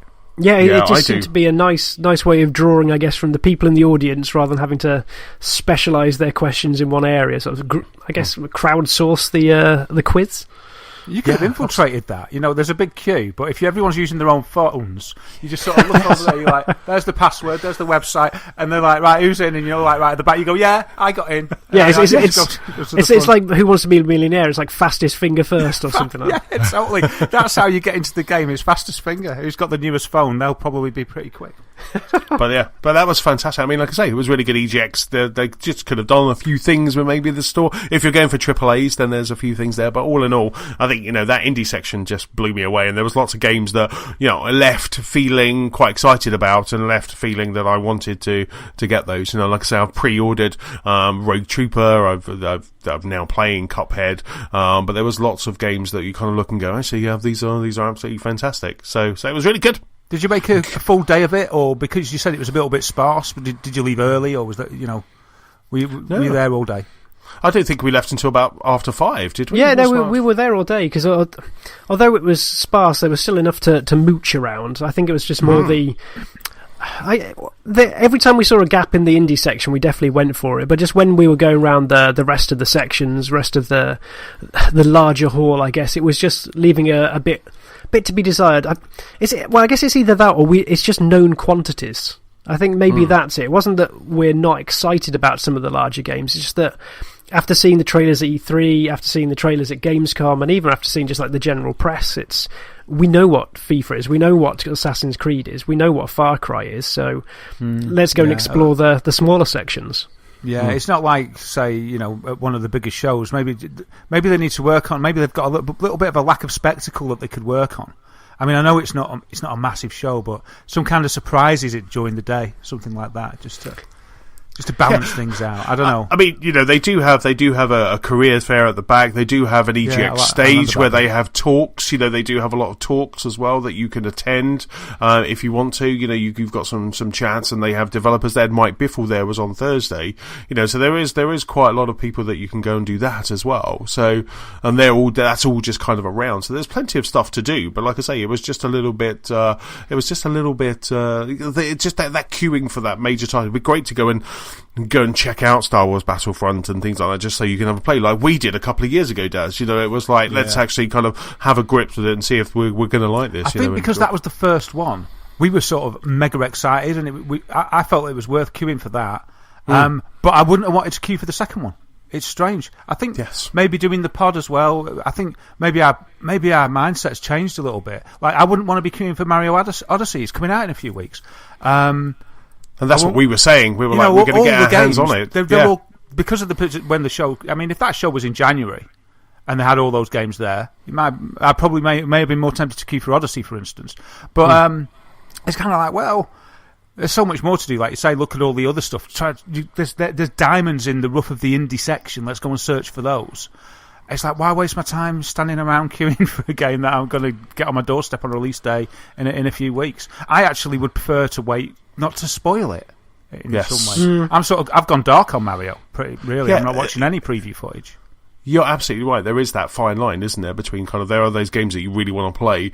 I just wanted, I kind of, if we were walking past Mario, because we had early passes, if we were walking past Mario and there was a spare station, then I would have jumped on it just to play and just see how it feels having him run around. But you're right, the first time I have it in my hands, literally like playing the Switch off, on that handheld mode, I wanna just experience that for myself. So I was happy to let that go. Did you get any good feedback about Sea of Thieves, James, from the EGX show? Yeah, it was a good buzz. I think they took the film crew there on maybe the Saturday, and so they got a few snippets. You know how they come out of films and then grab a few words with the people who have just come off. So it goes down really well. I think especially when you have four players who know each other and can quite happily just sit there and bond. I think there was at least one session where people were singing shanties for most of the time there. So went down well. Cool. Went down well. Yeah, brilliant. No, it was, like I say, it was fantastic. It was such a great social environment, just to go and just talk about games, be amongst the gamers, just be amongst gamers. Yeah, exactly. Just enjoy it. And I also got to bump into Nick from Playground Games, who is a friend of the show. Got to bump into him, have a chat and stuff. It was such a great environment. Oh, it sounds awesome. I wish I could have been there. We'll have to set, you know what we want to do with that space? We'll set up the Games of the Lost Spark cooking stall. Yes. We'll have all our cooking gadgets on the show. We'll have you with a bucket, James with a pizza oven. What's the bucket for the night before? Yeah. Superb. So let's jump into what we've been playing. So, Daz, what have you been playing, sir? Right, I've been playing a few things, so I'll gloss over some of them because it's been a little while since I've been on the pod. But first, I remember, I think one of the last things I talked about on the last pod that I did was Alien Isolation had been modded and got to work in VR on the Vide, and I was like, I was kind of like, I've got this set up, but I haven't played it yet. Anyway, it's really good. It's really good. I don't know if you've played Alien Isolation. I've never played Alien Isolation, so for me the whole thing was new. So did you have an idea of what it was like going into it? Yeah, I'd read the reviews and stuff when it came out, but I don't know, it didn't pull me in. I probably, this is going to sound bizarre, I probably wasn't up for a scary game, which is interesting as it's like about 1 million times more scary probably in VR. So anyway, I was so excited about getting this. So I got the game, followed the instructions to get it working, and just jumped in with the headset. Now the only drawback with it is that, it's probably good for Claire actually, is that because it's a mod, he hasn't worked out yet so that it can mirror the display on the TV screen. So when I'm playing it, it is just me. It's just a black screen on the TV, and it's got to be the window with the focus. So there's no little thing I could do to sort of, split the window or anything. But anyway, started the game. it's Alien Isolation. You are Ripley's daughter, and you go on a mission to find something or other. Something's gone wrong on a space station. I was sort of skipping through the text because I wanted to get to the game. So the first thing that hit me was just the level of attention to detail in the Alien universe, and wandering around the first ship. My mate said, because he's a bit of a fan of the game, and a friend of mine said that the first ship you start in is an exact replica of the ship from Alien. And I was like, wow, because I was saying to him, if only it was the ship from Alien, and he said, actually, it's an exact replica of that ship. It's just got a different name. And I was like, wow. But anyway, I was walking along, went and had a shower, got dressed, and it's probably the best thing I've done in VR. The most immersive thing I've seen. And wow. It was just incredible. So walking around the ship, just like sort of putting my face into walls and stuff, like looking really close at stuff. If you log onto a machine, you insert a cartridge into the screen and it zooms in, and it zooms in here with your face, and you're reading this text. Now, because it's not a fully supported thing, it's just a guy who's sort of modded it, and it's like 0.03 version. So the text hasn't been sort of worked out to be that readable. It's readable, but you have to sort of struggle. So I was sort of squinting to try and read the text, because it gives on-screen instructions of how to play. But sort of learned it by trial and error, exploring around. Then you have this big sort of cutscene, and the cutscene just plays out on a flat screen in front of you. So during the game, you're actually looking around the world and everything. You move with the left stick, and it's weird. There's no up and down on the right stick. For the camera, it'd usually be up and down to look up and down, and the reason is because you look up and down, and that takes a little bit of getting used to. I was like this. I was like going like this, up and down on the right. What's going on? And then I was like, oh yeah, duh. Dum. It's like, that's why. And I was like, oh wow. But the left and right on the camera stick, on the right stick, you can use that, so you can sort of help yourself. So if you like sort of turn, you after playing it for a while, you really naturally will use the right stick to sort of just extend your turn of the head. So you use left stick, you're going forward, because it's a seated game, this. You don't play it standing up and going around. You sat down.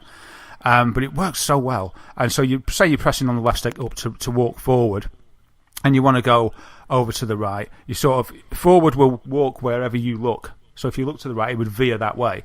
But also by just looking and tipping the right stick and just giving it that extra sort of tilt, as well as moving your head, it feels really good. It feels really natural, and I felt very, very in control. It was really cool.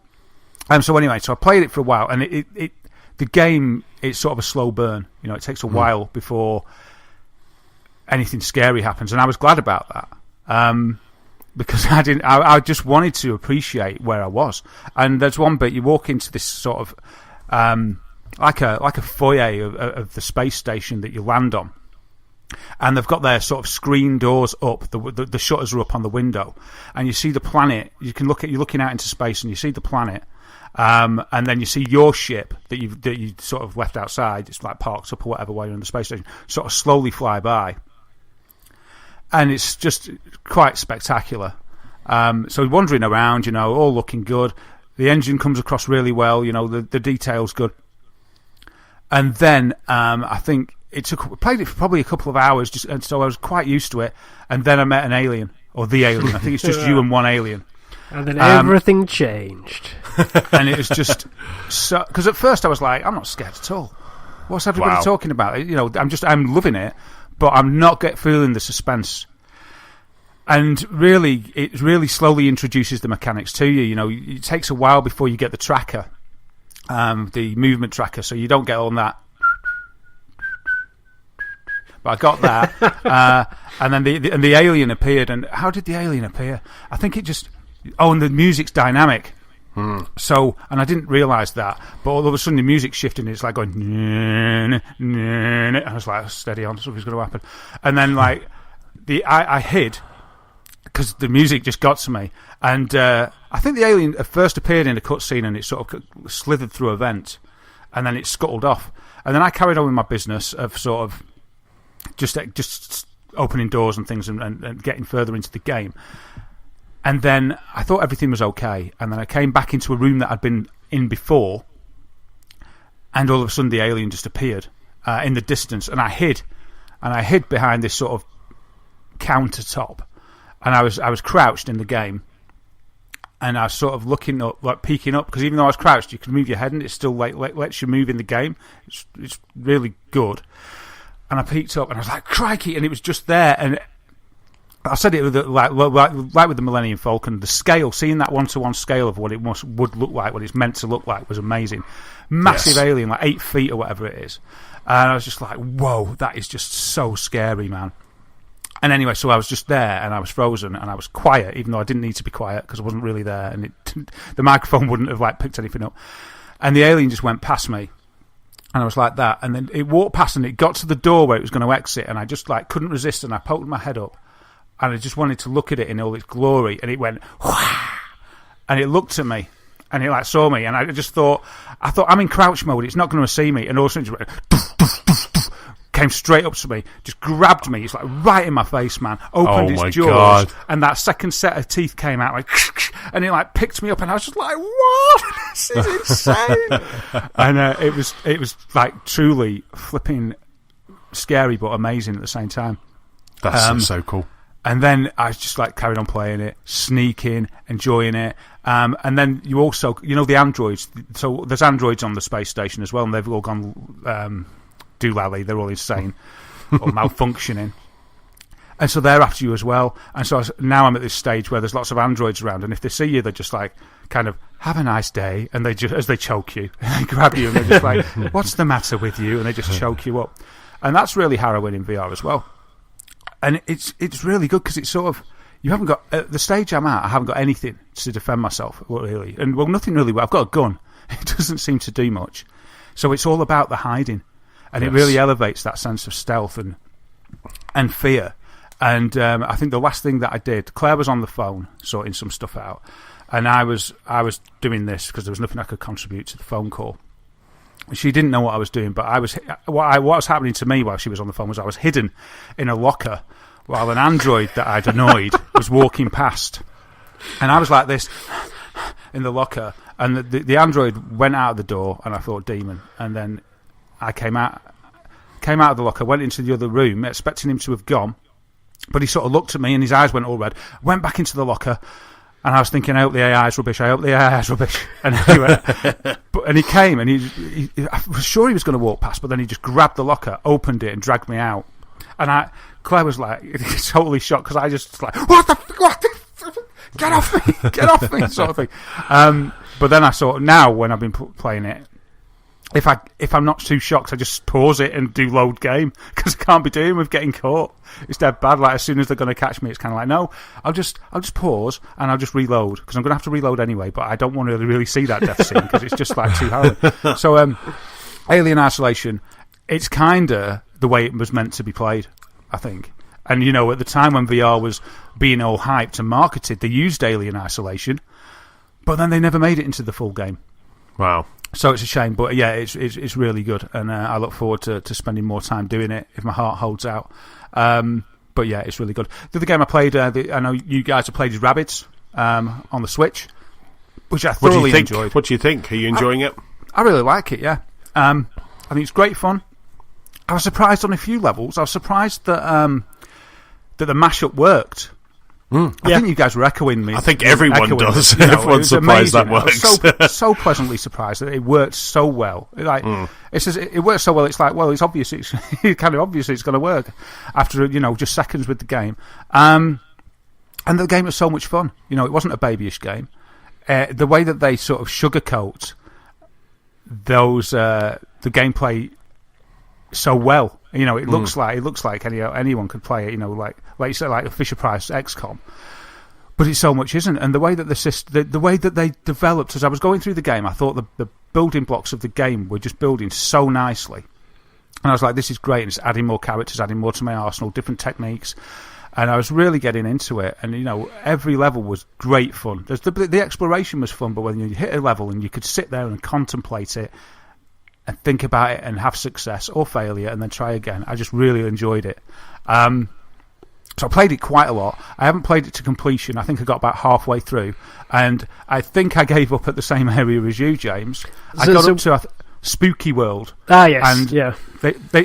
I was chuckling along when you were saying this because I did exactly the same. They started teleporting. Yeah. I thought they were taking the mickey, frankly, and I just thought, I'm actually done. Yeah.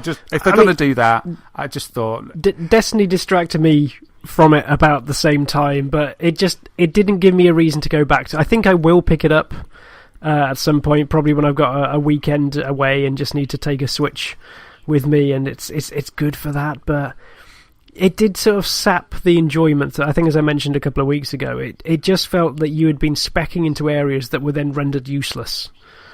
And I know there are some opinions from certain workmates that we should probably change the characters around and mix it up, but it's like, no, I enjoy Luigi, and I don't think that any other one is better for this situation.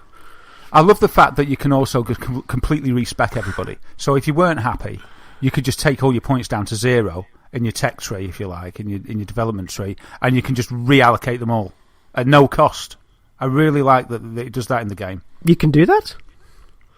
Oh, did you not know? No, I didn't either. I'm just looking at this like, what? So you think, I wish I'd invested in this part of the arc or whatever. You can totally take all your points down to 0, and you can reallocate them as you see fit and go out and experiment. That's so cool. That's so cool. Great. Borderlands used to do that. Borderlands did. I think it was Borderlands 2 did that, and I thought that was genius because you're right. You could start going down one path only to find that the end game of that path isn't worth it. So you can just roll it back and start again. Yeah, all your points, and just go through a different arc. And I love that because I spend, like you just say, it's so scary. What if I'm picking the wrong one? Deliberating, where are you going to spend this skill point? Oh, well, I don't know what I'm going to do. But yeah, you can do that, and so you can experiment very broadly. But yeah, the Spooky World got on my nerves, so I just gave up. And there was other stuff to do, Yakuza Kiwami, I think, came along, which is Yakuza 1. I played Yakuza 0 in the past, and I really enjoyed it. Yakuza, the old Yakuza that's been redone. The old new Yakuza. The old new. That's really good as well. Right. But I think there's something about my state of mind at the time. And it might have been because also, it's not that long since I played Yakuza 0, and this Yakuza, it looks exactly the same. It's the same location. It's the same map. It's using the same characters, and that's really good. But I think part of me was like, I needed a bit more space, really, from it. I think too much Yakuza in one short space of time. Then, yeah, it was unfortunately. But so I played a bit of the story, and I just my heart wasn't in it, so I've had to give it a break. But I'd love to go back, but it's just not for me at this current time. It just wasn't for me to make that investment in it. But it does seem, for all that, exactly like 0. So it's going to be brilliant, and as long as the story holds up, which I don't know because I only played about 7 hours of it or something, then I'm sure it'll be great, and I'm sure the story's good because that's why it's sort of a legendary franchise. So can't really comment much on it. I said that it looked great, very stylish like the last one, very much like the last one, but the continuation of the story. But I can't really comment more than that. Pokken Tournament, that's a nice little fighter. It's got good fighting mechanics, sort of a rock paper scissors triangle of combat. It is where you've got like attack beats grab, counter beats attack, and grab beats counter.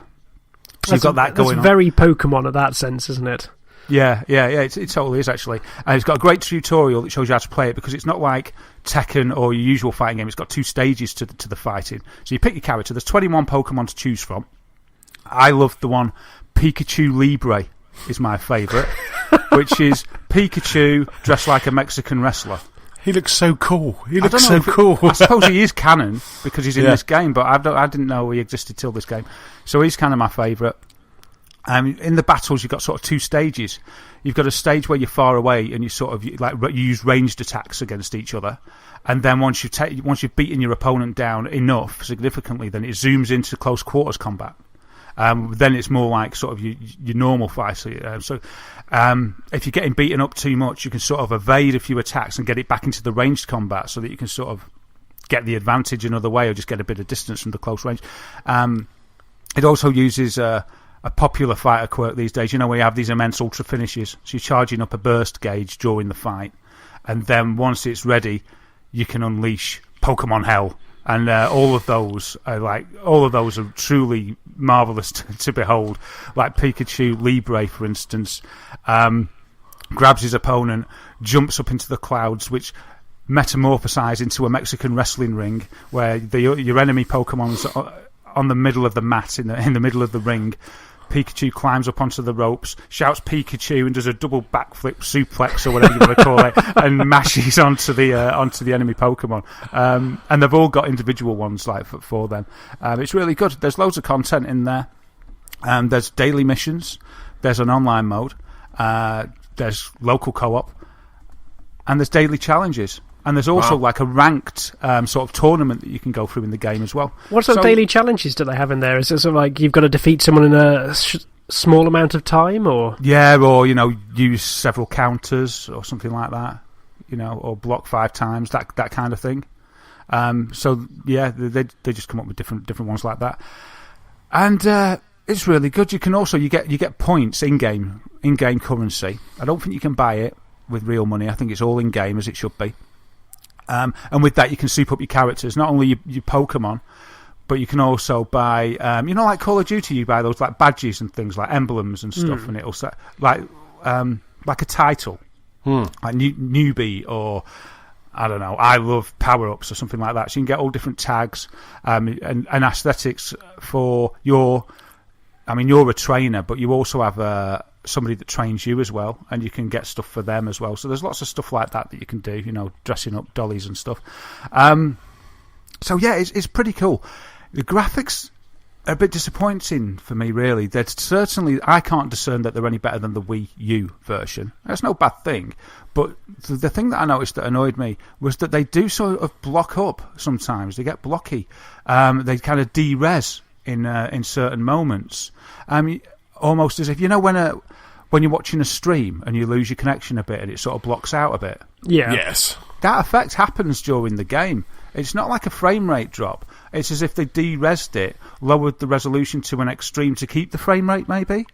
But it doesn't really affect the gameplay or anything, but it's just surprising to see, really. Are these during, like, big moments? Yeah, one of them that I noticed the most was when I think Shadow Mewtwo does his burst power, and he leaps out into space and he throws like a meteor from out into space, and it goes so pixely that I was shocked. But as I say, it doesn't really affect the game. But it's just a bit surprising. And another strange thing, some multiplayer games that I played, I think I worked out an option to turn it off. But instead of doing it all on the same big screen, because I think it's because of the ranged bit at the beginning, it did it in split screen. It split the screen, so I was playing against Sam.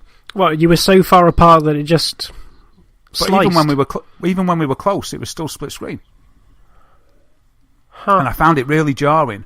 But then we found out it's not doing that so much anymore. But I think it might be the mode. We just changed the mode that we were playing in. I think that online it was always doing that, which was really strange. But apart from that split screen thing, which was just odd, it's pretty good. But I think the kids love it. I think the kids just love it, and they'll lap this up. A good introduction to fighting games for kids. It's not a game that I'd buy, but certainly a bit of fun, for a quick go. Then what else have I been playing? Oh man, so I've been playing Factorio on PC. Factorio is amazing. Factorio is so good. I don't know. I was reading some stuff about VR, and somebody said, "Oh, this game in VR is great." I don't know where the time went. And then one of the comments said something about, if you want to know where time goes, or you want something where time goes quick, you want to play Factorio. And a few other replies went, "Oh yeah, Factorio, losing my life." I was like, "What's Factorio?" So I had a look, and I ended up getting a review code from Gourmet Software, the guys in Prague. This started off as a 2-man development game. What is Factorio? Well, it's a game in which you build and maintain factories. Sounds ace, doesn't it? You mine resources. This is the sort of the official blurb. Research technologies. You build infrastructure, automate production, and you fight enemies. Use your imagination to design your factory, combine simple elements into ingenious structures, apply management skills to keep it working, and finally protect it from the creatures who don't really like you. It's been in development. It's still in early access. It's been in development since 2012. And what you do, it's a top-down view. You're a little geezer, and you've been stranded on a planet. It's a survival game. You crash-landed on a planet. You've lost your rocket. You've got nothing apart from a few plates of iron. And you're just there. So what do you do? Well, first of all, you make a pickaxe. And you think, right, and it's sounding a lot like Minecraft here. And you chop a tree down, or you mine a bit of coal, because there's resources around you. There's coal, stone, copper, and things. And the aim of the game is to get your rocket fixed, or build a new rocket because your rocket's smashed. Build a new rocket, get off the planet. To do this, you have to work through the biggest tech tree I've ever seen in my life, but I haven't seen many. But there's a load of stuff that you need to go through to do this. So you start off, and you build a burner miner drill. And the burner miner drill, you put it on the coal field, and it starts to mine for coal. And you're like, Demon, because at first you use your pickaxe, and you're picking at the coal. It takes a while. You get the coal, and you're like, oh, that's great. That took quite a while though. So what you do is you craft a burner miner drill, and that does it for you. And that's what this game's all about. It's all about automation. Then you realise that if you get 2 burner miner drills and feed one with coal and face it to the other miner drill, that they'll feed each other and dig for coal and just carry on until they've run out of coal from that place. And the coal lasts ages. There's loads to dig. So then you're like, well, that's really good. And then you think, well, what else? Then you think, well, what else do I need to do here? And it's like, well, what we need to do, we need to build a furnace to smelt iron.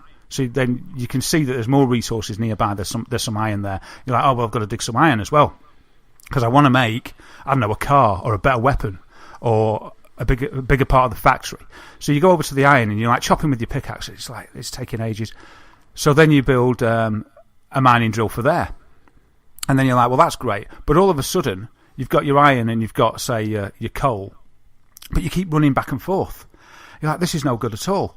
So you think, well, if I want to build this next thing, I could really do with making this better. So then you start building transport track, like conveyor belts.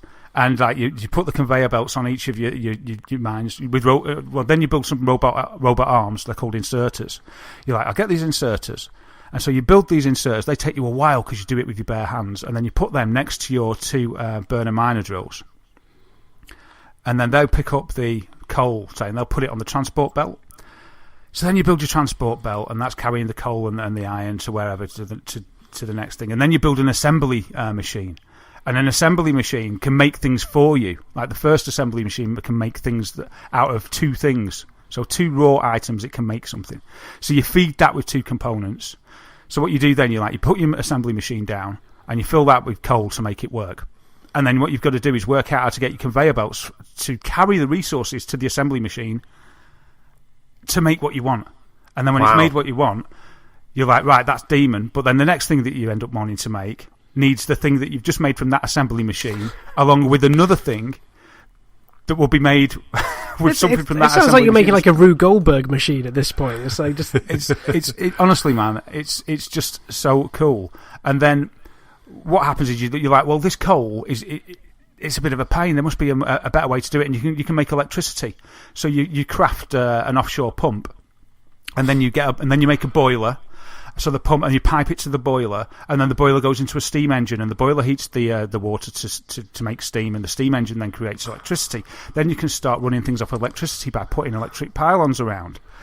So then you can make more efficient devices that you can automate to build more stuff, and it just goes on and on and on. I swear, man, the time just flies. It's absolutely it's really good. I'm not doing it justice. Is it one of these things where the joy comes in from making your machine more efficient, effectively? Like you can see a goal and you're just trying to get there in a lean way, and then you've built it, but you can see a better way and a more optimized way of doing it. Like where were you going? It's kind of free form, but it includes both of those points because first of all, you do it. So the way that I've done it is like I'm learning on the fly. But when I've realised what I've done, I look back and I'm like, I've done it and I'm really happy. But then I can see that the way I've done it is so not organised. You then see the way that you could do it better. So are you being led by challenges? Is it like you need to do or is it like Minecraft where it's just completely open, or is it saying you've got to do this? Your next mission. There's tutorials on it. And then there's I think a section called campaigns, and in that bit it shows you some basics. But I just went into new game, which is pretty just open ended, and I just watched a few YouTube videos of tutorials, and then just started because I found that a little bit too. I don't know. I didn't like the campaign showing me what to do. I just wanted it freeform. So it's completely free how you go about it, and you could just tinker and just tinker with your factory and not even bother about the end game. I mean, I'm deriving loads of satisfaction just from picking something that I'm interested in, because you've got loads of different, not disciplines, but technologies that you can research. And you look down this massive list, and it's really, you can look into solar power, you can look into robotics, you can look into flight, you can look into military stuff. So you just choose what you're interested in. And to make some of the more advanced stuff, you have to make these things called science packs. So the first science pack you have to make, it looks like a red potion bottle. That's science pack 1. And to make that, you need that. That's basically a blocker in the tech tree. If you don't open that, loads of stuff is closed off, right? So your first thing, once you realise sort of your feet, you're like, you're sort of looking at all these cool things like robots and stuff, and it says, well, robots rely on this, and you follow the breadcrumb trail back, and it all comes from, say, this science pack. That's really cool. So it's like, right, and I put this on with Claire, and I said, let's just have a go. We put it on when Sam went to bed, and we were up till 2 a.m. Really? As we learned, and we loved it, right, and scratching our heads and stuff. So, and I'll tell you why we were scratching our heads in a moment. So we were like, we want to build this science pack too. That's a red thing. And to make that, now what was it made of? It was made of 2 components. It was like, let's say copper plate and an iron gear, for instance. I'm not sure if that's exactly what it's made of. And then you're like, okay, well, we could do that, because you can craft in your pocket. You can just look at the stuff, and if you've got iron plates and copper, then you can just click and make a potion. But then to unlock some of the technologies, it's like it needs 200 of them. And you're like, okay, that's interesting. That would actually be a pain, because all I'd be doing in this game is clicking. It'd be like a clicker game, and I'm just making potions. And it's like, I don't think that's what it's about. So then what you do is you make a lab. You work out electricity, and then you get a lab that runs on electric, and the lab is a place that can that you can put the science packs in to unlock the next technology. That's right. But before you get to there, you've got to make the science pack itself. Right. So we made it ourselves in our own inventory, but as I say, it's like, well, that's crazy. We can't just sit here doing that all day. What we want to do, the aim of the game is to automate everything. It's like, how can we make these tools make this science pack for us, and then deliver it to the lab for the lab to process it to learn the technology? Because when you research your technology, say you needed 200 red science packs, as long as you feed in the lab with the red science packs, the green bar will go up, and when you get to the top, you've researched it, and it unlocks some new technology. So it's like, right, okay, we need copper plate and we need iron cogs, and it's like, right, iron cogs are fashioned from iron plate. Iron plate comes from ore. So we've put the electric in. We're like, right, we'll have an electric miner. We've got it there. It's already providing us the iron ore. So we'll have a conveyor belt that takes the iron ore to the furnace, right? And then a robot arm will lift it off the conveyor belt and put it in the furnace. The furnace automatically will then smelt it, as long as it's being fed by coal, which we've got from another conveyor belt. Then, when it's smelted, we'll have another inserter arm that takes it out and then puts it onto another conveyor belt on the left side, say. And then what we'll also do is we'll have copper, similar process, copper ore being smelted into a copper plate. Then we'll have an assembly machine taking that into... No, that's all we need, isn't it? Copper plates. And then another arm taking the copper plate out, putting it onto another conveyor belt. Then both of those conveyor belts have to come together. And there's different ways you could do it. You could have them both feeding into an assembly machine, or you could have them both sort of dropping off into another conveyor belt that would have left with cogs and right with copper, and then that would feed into another assembly machine which would have a recipe set to make red science packs. Then you get an inserter arm that takes any red science packs that he makes, puts them on another conveyor belt that would then feed to the lab, and then the lab would process the red science packs and get you towards your goal. And that is just the start. And it's that simple. It's that, honestly, I know. It's at the start when you said coal, what goes? No, just like, that just sounds like so complex but amazing. Once you've kind of connected all of those conveyor belts and stuff like that, and you just see it working. Did you just sit back and admire your masterpiece of automation? So we did that, right? And I'm sorry to give you a lot. That took away ages, and it starts off very simple, and it builds the blocks slowly. So it sort of makes sense. And anyway, to do that, you can get, like, we ended up with a mass spaghetti of conveyor belts, and we rolled the mouse wheel out and looked at what we created, and that it was spitting out these red science packs, and we were like, look at what we've done. Yeah. That is amazing. Accomplishment at that point. And the lab was all like, got electric showing it's working, and we were like, that's classic. But then Claire goes, so to make this next thing, you need a green science pack as well, don't you? And I was like, yeah. And it was, but the green science. You turned it off at that point. I'm going to bed now. we were so elated at what we'd done. We totally got engrossed, and it was like, right, the green science pack basically needed something. It just got really complex after that, because it needed 2 ingredients, but each of those ingredients took like another 3 things that had to be assembled to be made. So you had to think and plan and put your assembling plants with the recipes in the right place, work out your conveyor belts, work out the order they were going to drop in your robot arms, and to fashion the green science pack. And we did it. It took us all night, but we did it, and we enjoyed it, and we kept running into like roadblocks, and we didn't know what to do. We were scrolling out, we were looking at the trail of the conveyor belts, looking at the electricity supply, looking at which bit should feed into what and stuff, and then eventually we fed it into the green one, and we were like, we did it, and we were like, that's brilliant. And then the next thing was that the recipe required green and red, so then we needed to like get green and red on the same belt round to the labs. Then we had to build more labs so we could build it quicker, so the research thing could go quicker, and we could feed more labs and get and it just never stops.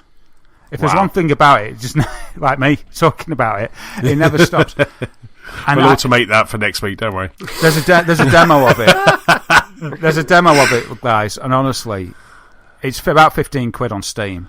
Wow. And there's a demo out there, which I didn't play the demo, I just went into the game, but I think the demo's got like 3 levels. I don't even know what that means, because I don't know what the levels are. Maybe it's in the campaign mode that you were talking about. Maybe that's the... Yeah, maybe that probably wouldn't show it off to its best. But honestly, guys, it's I don't know if I've done it justice, but it's fantastic. You should have a look at it if you've got a PC.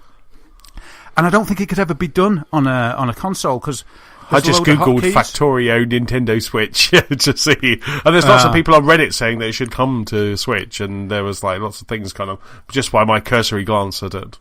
There's quite a lot of hotkeys, so I don't know what could be done. But if you watch the trailer.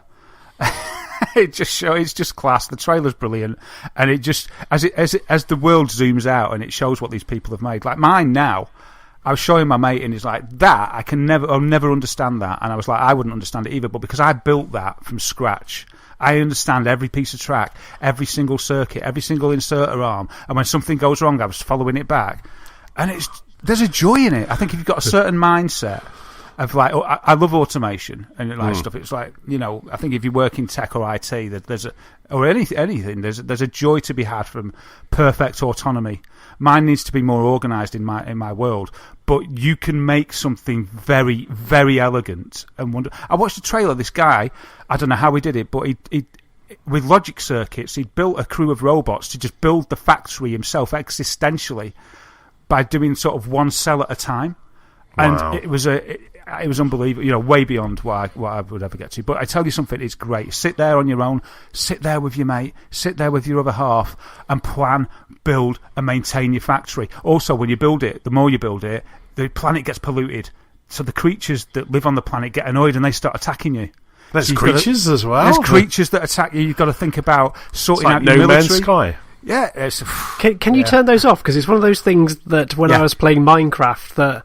At times I just wanted to build. At times I wanted to have the adventure of that, of the self-defense as well as the exploration. But I can imagine that if I've created this beautiful, bespoke engine machinery stuff, that I wouldn't want anything destroying it. No, and you do feel a bit guilty because when you start the game, and I haven't got far enough to really see this, but I've seen it on the tutorials I've seen. When you start the game, you go to the lake to get the pump, and the lake, the water's all blue. But as more and more smog and smoke comes out of your factory, it goes green, and there's fish swimming around and they die. So you can you can feel for the planet because your mission is to hack it apart to do what you need to do. Just like the planet Earth. Yeah, it's just like you can sympathise with these creatures that all come and attack you. But on my game, they haven't attacked me, even though I've left that unchecked. But you can check peaceful mode, and that means that they won't attack you unless you attack them first. Well, that's really cool. Yeah, I just really recommend it. It's one of those games as well. Like a story game sort of has its day. Like Horizon Zero Dawn, you play it, it has its day. This is one of them for me, like Minecraft, that I know that I will go to for years. Wow. And you can always just start a new one, even now, because mine's sort of haphazard. That's lofty praise, indeed. I'm sort of thinking, you could just get that urge and you think, right, I'll just start a new one and I'll make it really good. But it's not going to go that well. Something's going to, you'll get thrown a curveball. And then there'll be that thing, I could do this better. Or you'll just learn something. I watched a tutorial and this woman did oil refineries. I was like, I never knew you could do that. Oh, mine's all wrong. It's like, shall we start again? But I'm going to stick with mine for now. But yeah, Factorio, amazing game. Absolutely amazing game. I hope it comes out on loads of other devices. But I think because of the hotkeys, I don't know if it will. It sounds complicated, but it's not as bad as I made it sound. I think it might be. Right. Oh, are you thinking of getting it? It sounds amazing. It sounds absolutely superb. Sounds like I don't have time to really dive into this. This seems like a full-time job at times. But honestly, I'm podding now. This and the game. And you're playing it right now. I actually I'd love to be on. I've got a spare code because the dev gave me 2 codes so that I could enjoy co-op with someone. But I don't know if the co-op would work on Mac. Right. If we could cross-play, I don't know. I don't know. Anyway, Steam. Regardless of co-op, man, I bet co-op would be amazing. But regardless of co-op, it's flipping good. Excellent. That just sounds so cool. That sounds awesome. Fantastic. So, James, what have you been playing? It's been pretty much Destiny since we last met. I can't remember how was it about only a week after it launched last time we spoke about this, and since then the scamper has been on to get to the raid ready status, because getting to level 20, this like the soft cap of Destiny was relatively simple, sort of get to the end of the campaign. But then, I think as anyone who's played the original Destiny will remember, that actually levelling up is all tied to what gear you've got. And so the last couple of weeks have been pretty much just spent trying to find the best equipment possible. And I have to say, I was really worried going into Destiny 2, after how I rejected Destiny 1 after a while. How good this end game, this fight to level up would be. But I have to say, I'm really impressed with that they've put enough content in there for me to not feel like I've gone on a grind in any way, shape or form. There's enough niceties, be it like treasure chest maps that you can find on a weekly basis, be it scouting reports that highlight certain goodies around the map, little adventures, the extra quest line to unlock exotic weapons. There's enough there so that as you're searching, they are giving you new content to do as you rise up through the ranks. Last week I managed to get raid ready as well. I think I'm 282. Wow, that's really good. And I think 260 is the lowest they recommend, and I think nearer to 290 you get, the better. But right. It's got to the point. I'm 268 at the moment, so I should get a bit higher, I think, before we attempt a raid. Just a smidge. Yes, but I think anything helps, because I've got to the point now as well where I think the general purple engrams that I need, like the legendary, I think it is. I just call them perps. I forget how rare any of these are. The legendary equipment I need generally drop at a lower level, so I'm now probably restricting myself to playing Destiny a bit less, but making sure I get the high reward challenges. each week. So I'm going to take it easy until we try and do the raid in, I guess it's a week on, is it 2 weeks Sunday or a week on Sunday we're going to try this? A week on Sunday, I think we're going to try about the 15th, aren't we? Yes, so. Yeah, we have our raid party together. Yes. Dramatic and traumatic that it was. Trying to fit 9 people into a 6-man team doesn't always go well. It's like, yes, damn you, Bungie, for capping it at 6. So it's going to be the Thomases, it's going to be the Chessmans. Yes. A couple of other friends as well. So hopefully we'll be able to report back on some good raiding, because we're going in completely blind, which I'm very much looking forward to. Yes, me too. I mean, I was listening to a podcast where they were saying they were almost kind of giving away some bits, but at the same time, it was high enough description, so they didn't give any of the main things away. Yeah, yes. Exactly. So it was quite good, and it did actually make because again, I've never done a raid. Nicola and I have never done a raid. Oh, you missed out on Destiny 1. Wow. Yeah, we missed out on all of the raids in Destiny 1 because either people were playing on PlayStation or there just wasn't anyone available. So it was damn you, James. So, but it was so the couple of the Xbox crew were just either way ahead or just lost interest and never got there, So it was so we'd never played. So this is going to be a whole new mechanic, and it sounds quite exciting. Yeah, are we gonna stop halfway for like Sunday dinner or something? Because I was thinking about slow cooking a stew. Well, I was thinking because I've got a wedding the day before, so if we could start after lunch, that's probably best for me. Yes. Maybe have a hearty lunch first, And then... Yeah, I think we'll need it. Just leave ourselves all paused and cowering in a corner with elastic bands on the look stick, so we don't get kicked out for being inactive. Should be good. That's really cool. I'm really looking forward to it. I must admit, because I've been playing Destiny as well, I unlocked a spicy ramen emote. And I was showing Nicola so many times, she was just really annoyed. But it's just so cool that you get like this, you get this kind of luminous thing happen. So he kind of gets his hand out and he does this, and as he does that, a bowl appears and you get some spicy sauce. It's all like a kind of like neon, and it's absolutely superb. So I'll be doing a lot of that until you maybe boot me out. This. Yeah. Yes. It was a yellow one. So if the purple engrams are perps, what do you call the yellow? I usually call them exotic, but I usually forget they're exotic and call them... I can't remember. I've got another word that I keep going to, but any time I actually think of it, it's not exotic. It's something fancy, just like the fancy, the yellowy ones, the goldy ones. Yes. The funniest thing that the Chessons do, and Nicola would kill me for saying it, is that there are patrols and also parts of the quests or the adventures where you have to collect things, and when you kill, so it says kill Cabal and get this, and it comes up as a little triangle, and because it comes out of them, we call those poop missions. So we're like, oh, it's another. Like, it's another poop mission, and then we go, ooh. And then while we're waiting for an event to happen, we're like, is there any poop missions around? Always grab a poop mission before you do a public event. Yes, exactly. So it really makes us laugh every time. Brilliant! You've ruined the game for me now. You're welcome. Exquisite. I call them exquisite engrams. I think it was. Oh, so, exquisite! That's very fancy. But I've also tried to have a counter to Destiny as well. So on the Switch, I've also been playing Picross. I can't remember if it's just called Picross or whether there's something else like a tagline to it. But Picross is a game that I've played on and off since like the original Game Boy.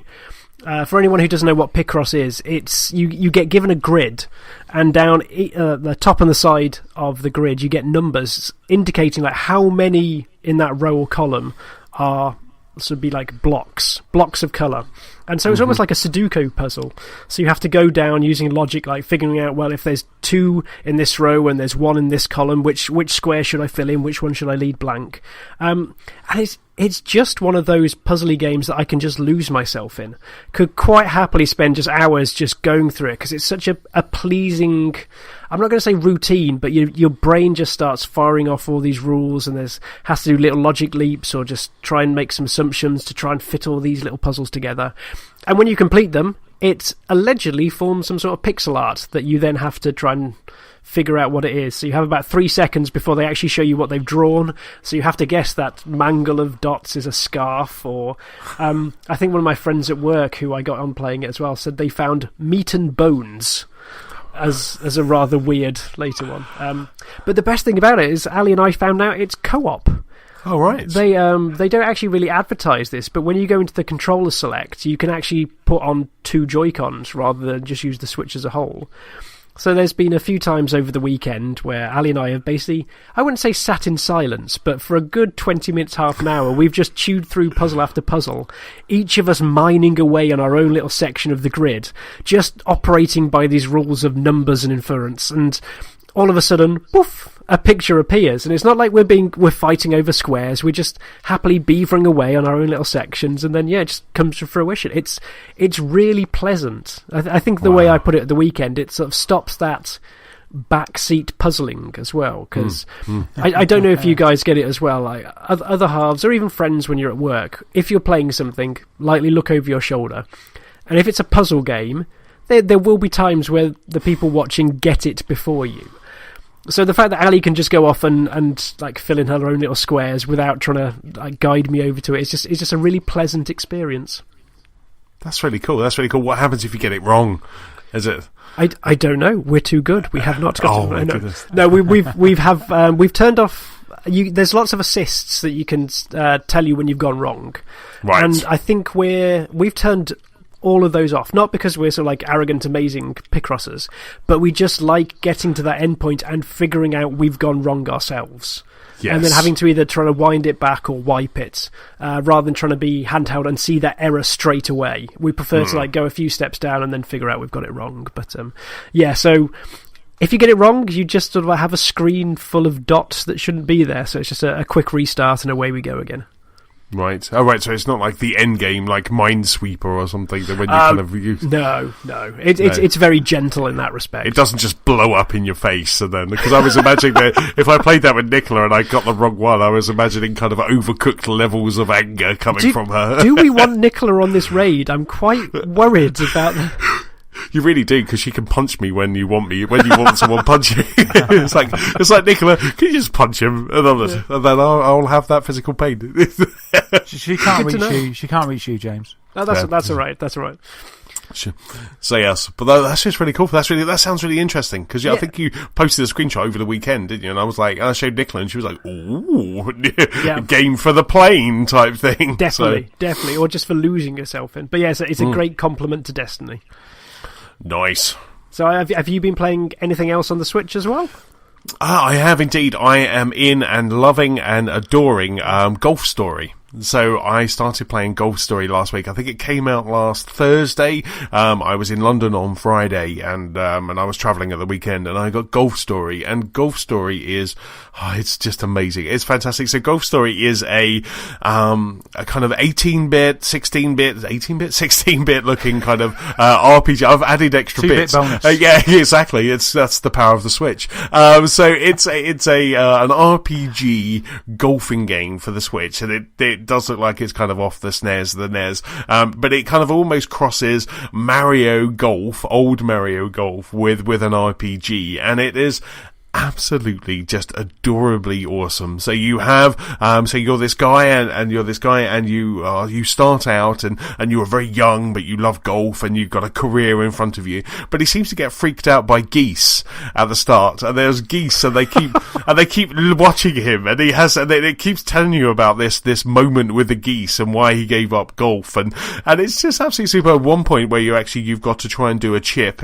in to a hole, but there's geese running around the green, and it's just superb. And then it kind of cuts to 20 years later or 30 years later, and he hasn't played golf ever since the geese incident, and you go back to this old golf club, and then you first of all, obviously with any RPG, you don't have enough money for lessons, so you've then got to start doing quests and doing missions. So one of them could be, see how far you can chip, how far you can see if you can hit objects that are on the green, and all all of these things. And there's lots of really strange characters. There seems to be lots of kind of gangsters with tops off on this golf course. I don't know where this is, but it's so much fun. So I've managed to amass enough money for a coach, and now I've got to try and beat all of the coach's other people so I can show, because the coach, he's very disgruntled and he doesn't want to take me on, and there must be some backstory that I'm going to... prove yourself against the odds.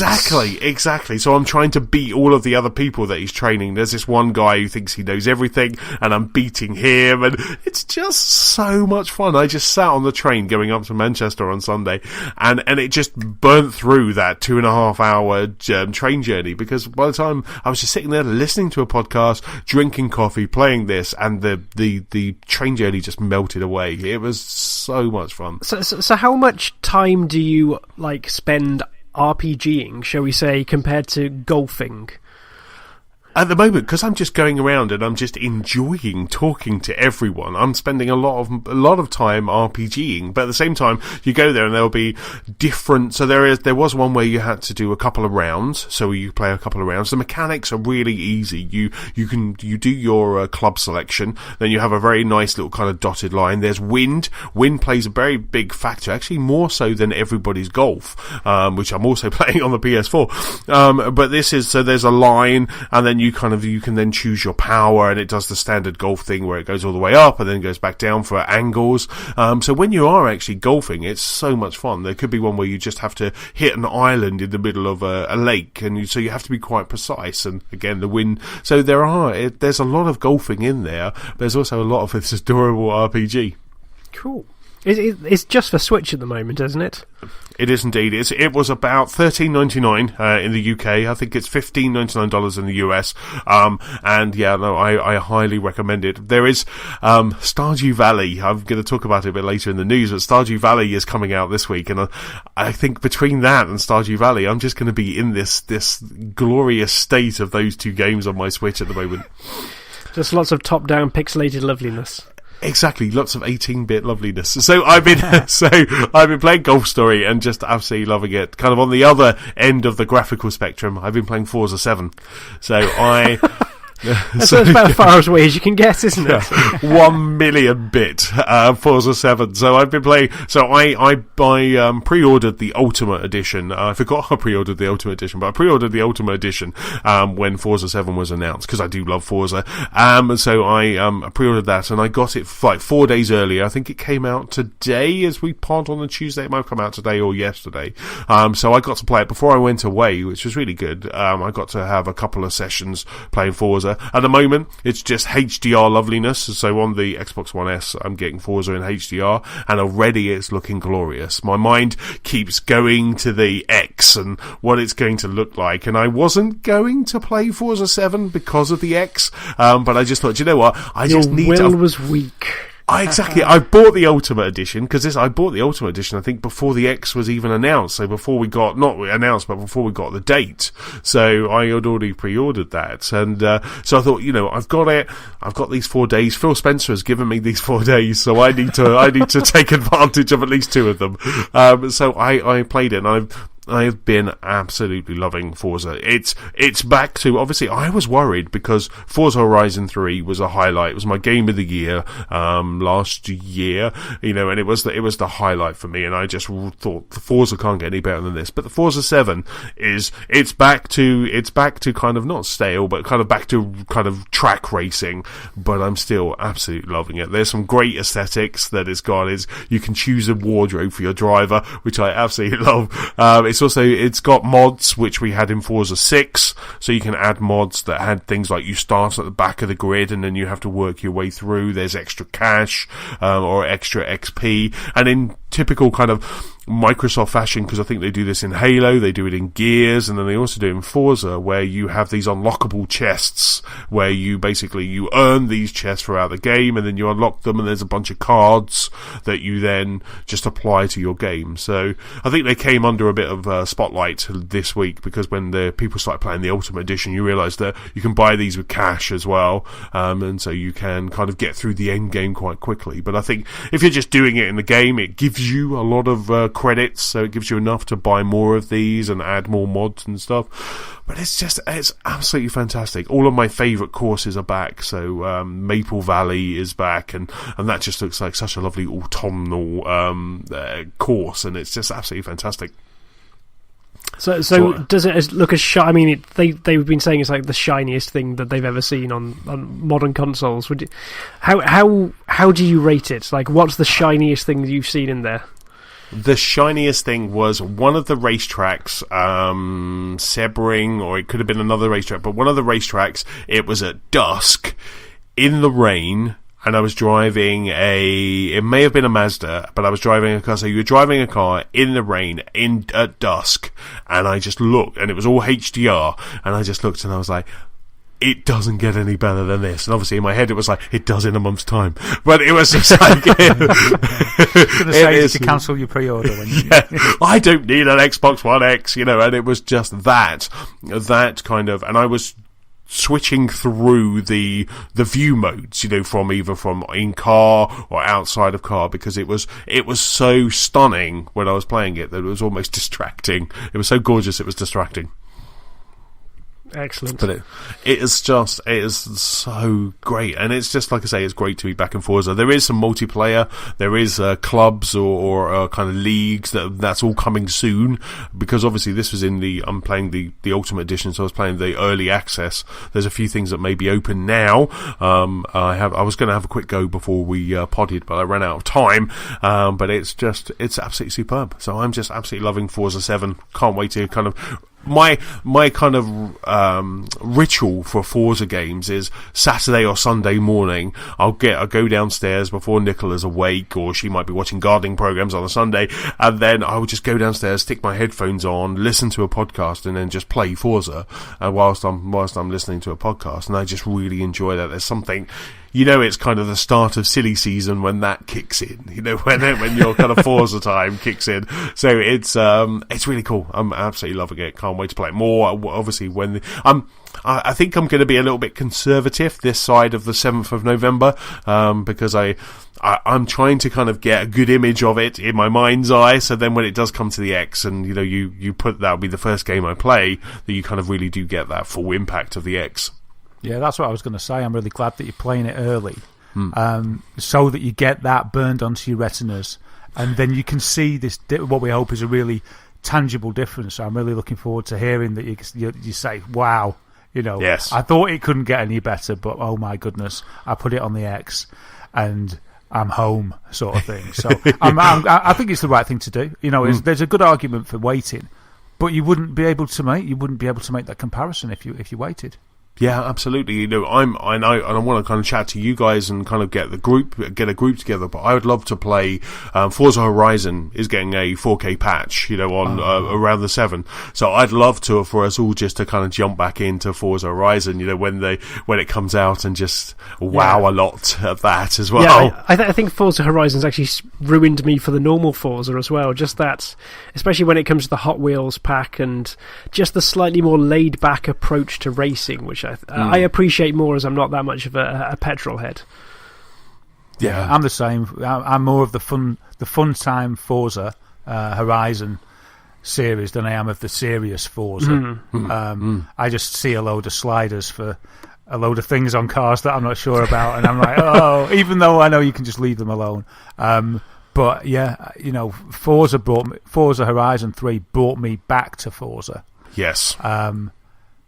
Most definitely. It's to the point where I'm worried that, like you say, it's like, where can it go from here, sort of thing. So I'm waiting for Forza Horizon 4. But yeah, that's the thing. I'm not so into the more serious, if you like, if that's the right word, driving games now. But I can appreciate something that looks good, which I'm sure it will, and does. But yeah, I'm so interested to see the difference. Yes, yeah, me too. I cannot wait. Like I say, it's not like this one's bad. This actually looks...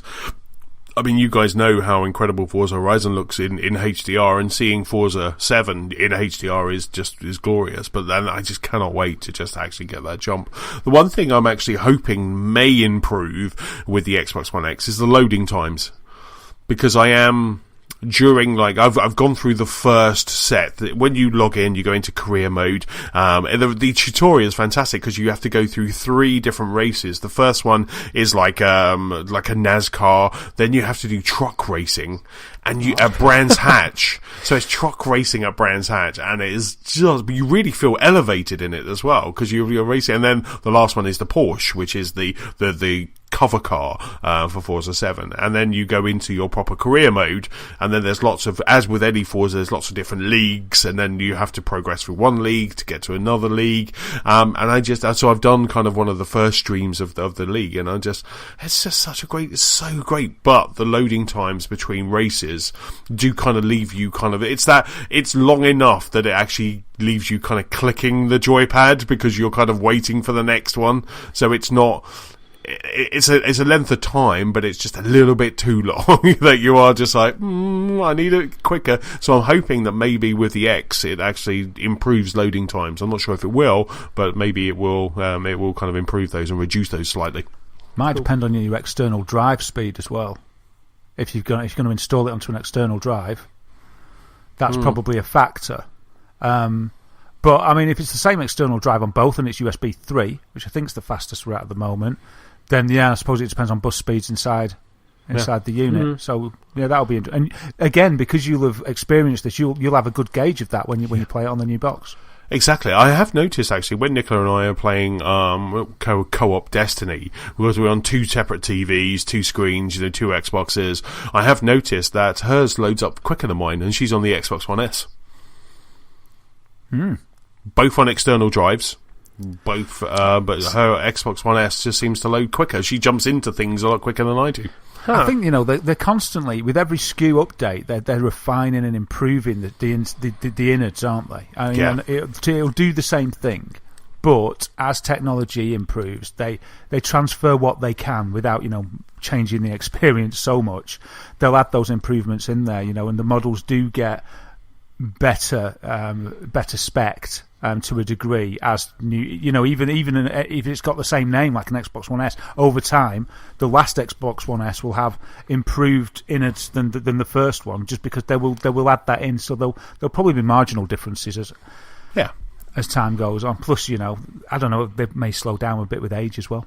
Yeah, exactly. I thought it was because Nicola had the new update first before I did. The Xbox One S had the new dash, and I thought maybe that was loading things quicker. But now that the other Xbox has it, so I've just, because that was on a later ring of the preview program, and it's just really interesting just to see how quicker that the things just kind of load in. So it's quite interesting. And then you'll have to get your stopwatch out. Yes, indeed, start benchmarking it. I'll be like the new Digital Foundry. You already are.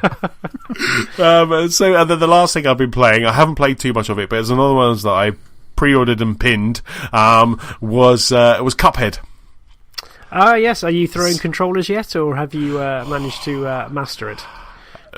It's oh my god, it's so hard. I literally have in my notes that I'm writing down here, I've got Cuphead and I've got hard. That's all I've got. It's so hard. It is as a platformer.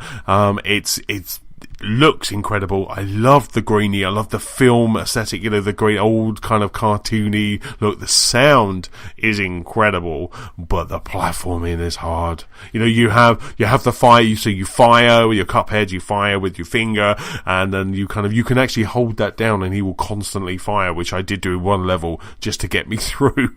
But so there's it's just the first time I played it, I died 10 times on the first level. And I was like, okay, I was just doing it too fast. I'm not paying attention. And then I did it again. I died. And I'm like, oh, what have I done? It's one of those games, yes. Yes. I haven't got to a boss yet, and I'm scared. But I do want to spend some quality time with it, because it just looks incredible. This game it feels new, but it looks old. And it's absolutely superb. You have your shooting mechanic. Your shooting mechanic seems quite old school as well, because it's not a complete 360 shooting. It seems to just be on various angles, of when you can shoot. So you can't, you're not very precise with your shooting. It's either kind of going to do 3 o'clock or it's going to do, 1 o'clock. And that sort of, and it's very kind of, there's almost like 8 points of where you can shoot. But you get used to that. I saw some bits and it looked like parodious. Like sort of flying along, like the airplane bits.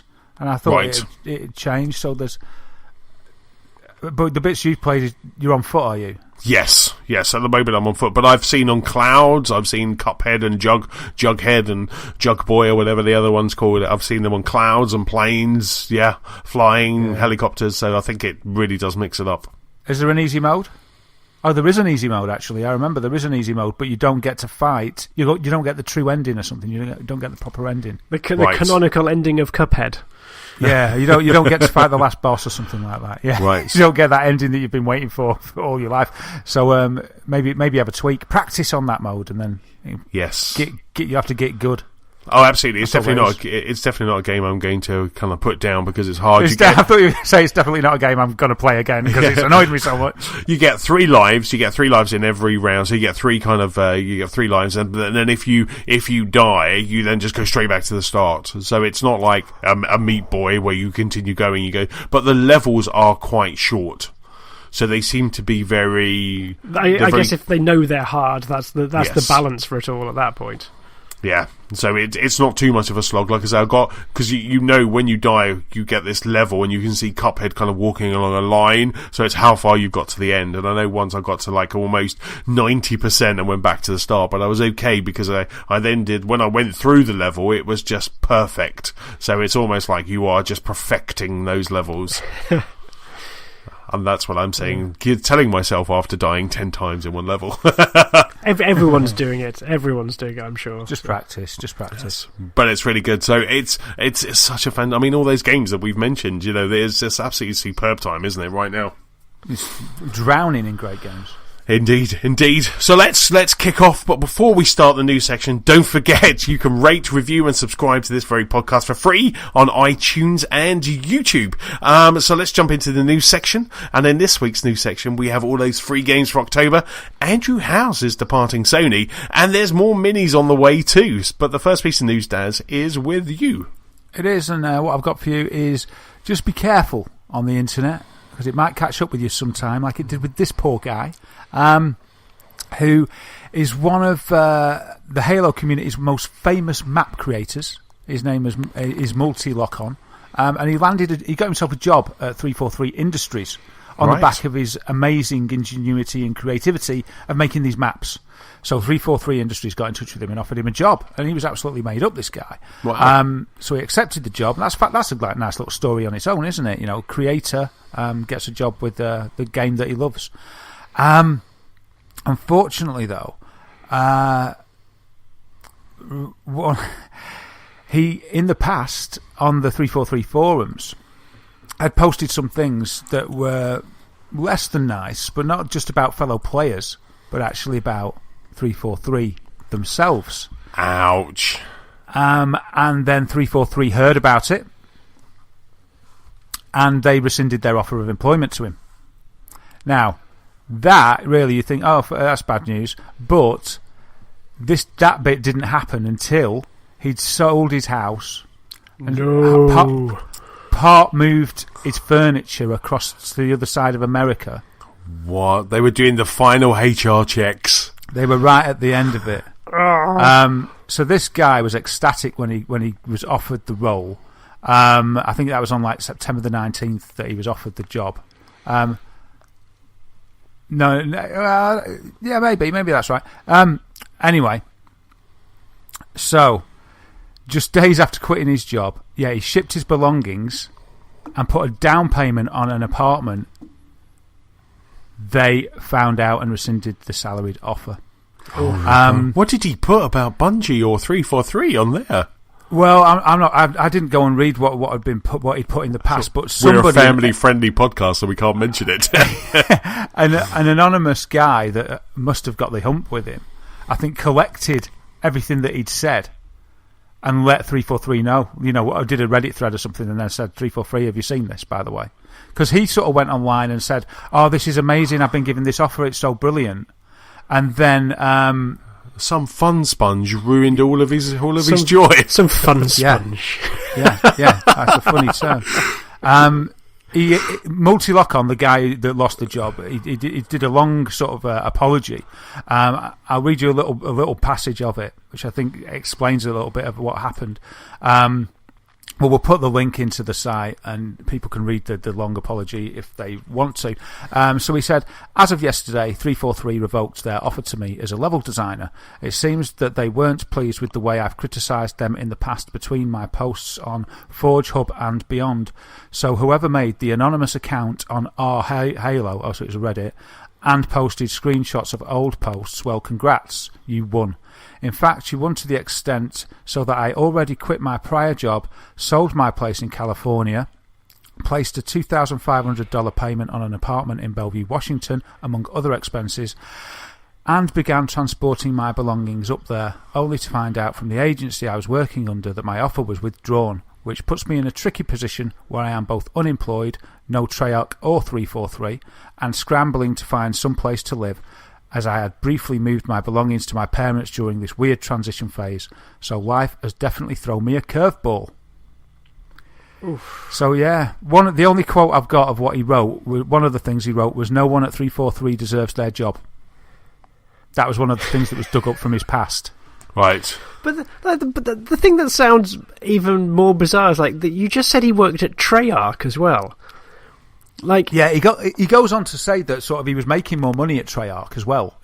He was better off at Treyarch financially, but because he loved Halo so much, that was the dream job. But even like, if you're in any sphere of industry, like be it in games industry, finance, like why would you start slinging mug if you were a professional working in one establishment? Yes. Even like not even if you were considering working at another place, but the fact that you are a professional in an industry. That's you're technologically savvy, and you probably realise that everything is cached on the internet. Yes.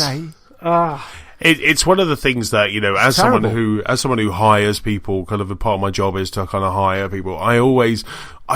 You check social media. You Google that person's name and you check social media, you know, and not to sound like an old bugger, but you know, you need to watch what you're putting on the internet, because you rack up to an interview and, you know, and you've just put the weekend, you are absolutely hammered and off your head, you know, the interviewer is going to find these things, and you know, in this case, if you're dissing the studio and the game, you're going to find out. You know, some savvy HR person will find that out.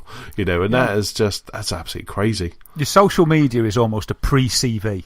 Yes, any public social media is a pre-CV for anybody. And you need to bear that in mind, don't you? You need to bear that in mind when you're there in a fury tapping away. Exactly, and not just your CV. At the weekend when I was filling out an ESTA, on the ESTA now, which is the thing you need to be able to get into the US on holiday, has social media. So you have to put your social media. Do you have to? Wow. Was that a red block or not? I mean, I don't think it was a red block. I thought about putting Gamers Lost Spark, you know, just to put some advertising in, you know, just like the person reading this is great. I'll fill one in as well. Yeah, exactly. It was there, you know, and it was it required or not? But anyway. I don't think it was, because I didn't, when we went earlier this year, I'm pretty sure I didn't put mine down out of sheer paranoia. Yes, I started scrolling through mine just to have a look, you know, what have I said about Trump? Have I ever retweeted anything about Trump or Giant Bomb? It's just... Yes. So it was just very bizarre, you know, and that's it. You know, everything we do, you have to have that in mind of like, you know, there are some people that are just way too free. You know, I'm way too free on what I eat and drink on Twitter, but there are people that are just way too free with everything they do, or, you know, and parts and their body parts, you know, and you just need to be aware of what you're doing. Follow James Thomas, Big Sheep on Twitter. It's true, you know, and not just for, you know, in a professional capacity, but anyone malicious. Yes. Like this guy, you know, this guy wasn't an employer, but somebody didn't like the guy he was putting on a forum that he was so happy. He's like, oh, he's happy. I remember when he did this. Stop that. Let's go and have a fish around. Yeah. And it's all there, because this guy isn't in charge of it. Once it goes out into the public domain, it's just there. Yeah. He captured a load of it, let them know, and caused a problem. And of course, that guy's completely anonymous. So he's completely anonymous. So this guy, this other guy, he's unable to track that guy down and say and thank him to his face. Probably for the best, isn't it? It's like, but all that guy can do is learn a hard lesson. Yes, and we can all, any listeners out there, you can learn from that. We can all learn from that. Just be careful. Yeah, just be good to each other. Maybe this is what happened to Mr. Andrew House. We do not know. So. Gorgeous segue. Genius. It's not a gorgeous... We've been through this. It's not a gorgeous segue if you call it out. Just ruined. Anyway, PlayStation announced today that their Vice President and Chief Executive of Sony Interactive Entertainment, Mr. Andrew House, is leaving after 6 years in charge at the top. I think he took over from... he replaced Kazu Hirai in 2011, and he's led them through the PlayStation 4 era, and has pretty much been a massive presence on stage at E3 every year. So anyone watching the conferences will have definitely noticed Andrew House, not least because I'm pretty sure he's British, isn't he? So he will be probably the sole... He's Welsh-born. Oh, is he well? Oh, okay, yeah. You'll notice that lovely twang in amongst all the Americans usually out there. But yes, he is stepping down pretty much immediately, although he will be helping the transition period. He hasn't really given a clue of what he will be doing next, other than he wants to spend some time with his family before potentially moving on to another career in the entertainment industry. So it sounds like after umpteen years with Sony, because he's been there since the early 90s. He's just looking for a break, get away for a bit, maybe recharge the batteries. I think he's been there 27 years. I think. Yeah. It's a long time. But imagine he goes to any company and he's got the success of the PS4 pretty much under his responsibility. Yes. So he can, it's paid with gold for him, isn't it? He can go anywhere. Yeah, he's proven himself. He is a corporate talent to be taken. Wow. Yeah, it'll be very interesting to see where he goes. Yeah, because he says like the PlayStation has been a huge part of his life for over 20 years. Because he was involved right down to the launch of the PlayStation. Oh, like, really? Forget numbers. Yeah, he was integral right down at the start. So it's. I guess it must be a bit of a wrench if you've been in and around that environment for such a long time as well. So, yeah, he must be looking... There must be either something very tempting or he just really wants a good long holiday.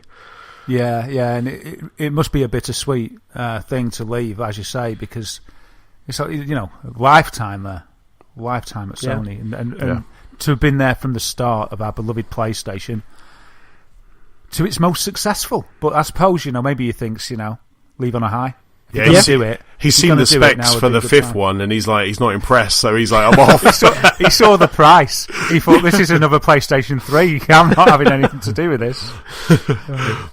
He's seen the new PSVR, and he was like, no, this is not going to sell. So Run.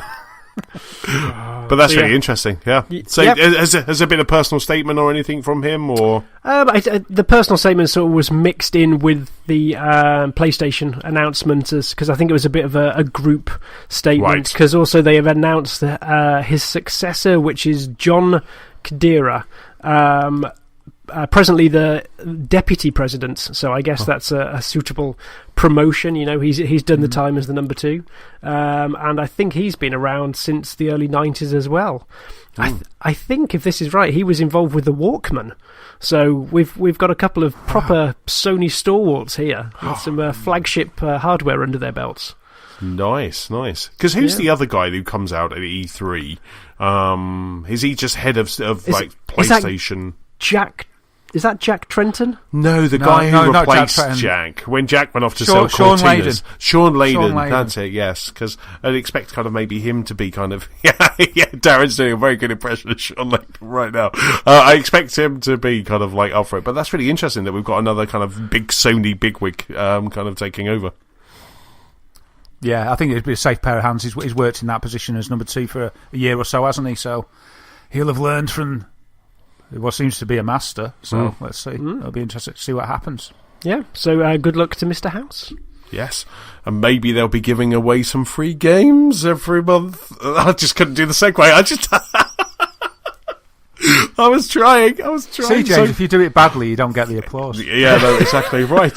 So, next up is me, and that is, and I have the free games for October. So both Sony and Microsoft, Xbox and PlayStation, have their games out. I believe, obviously, because it is now the 3rd of October, we have some of the games of gold are already available, and the PlayStation Plus games are coming out this week. So this month on PlayStation Plus, or this month in October, we have Metal Gear Solid 5. The Phantom Pain is coming out on PS Plus. That's impressive.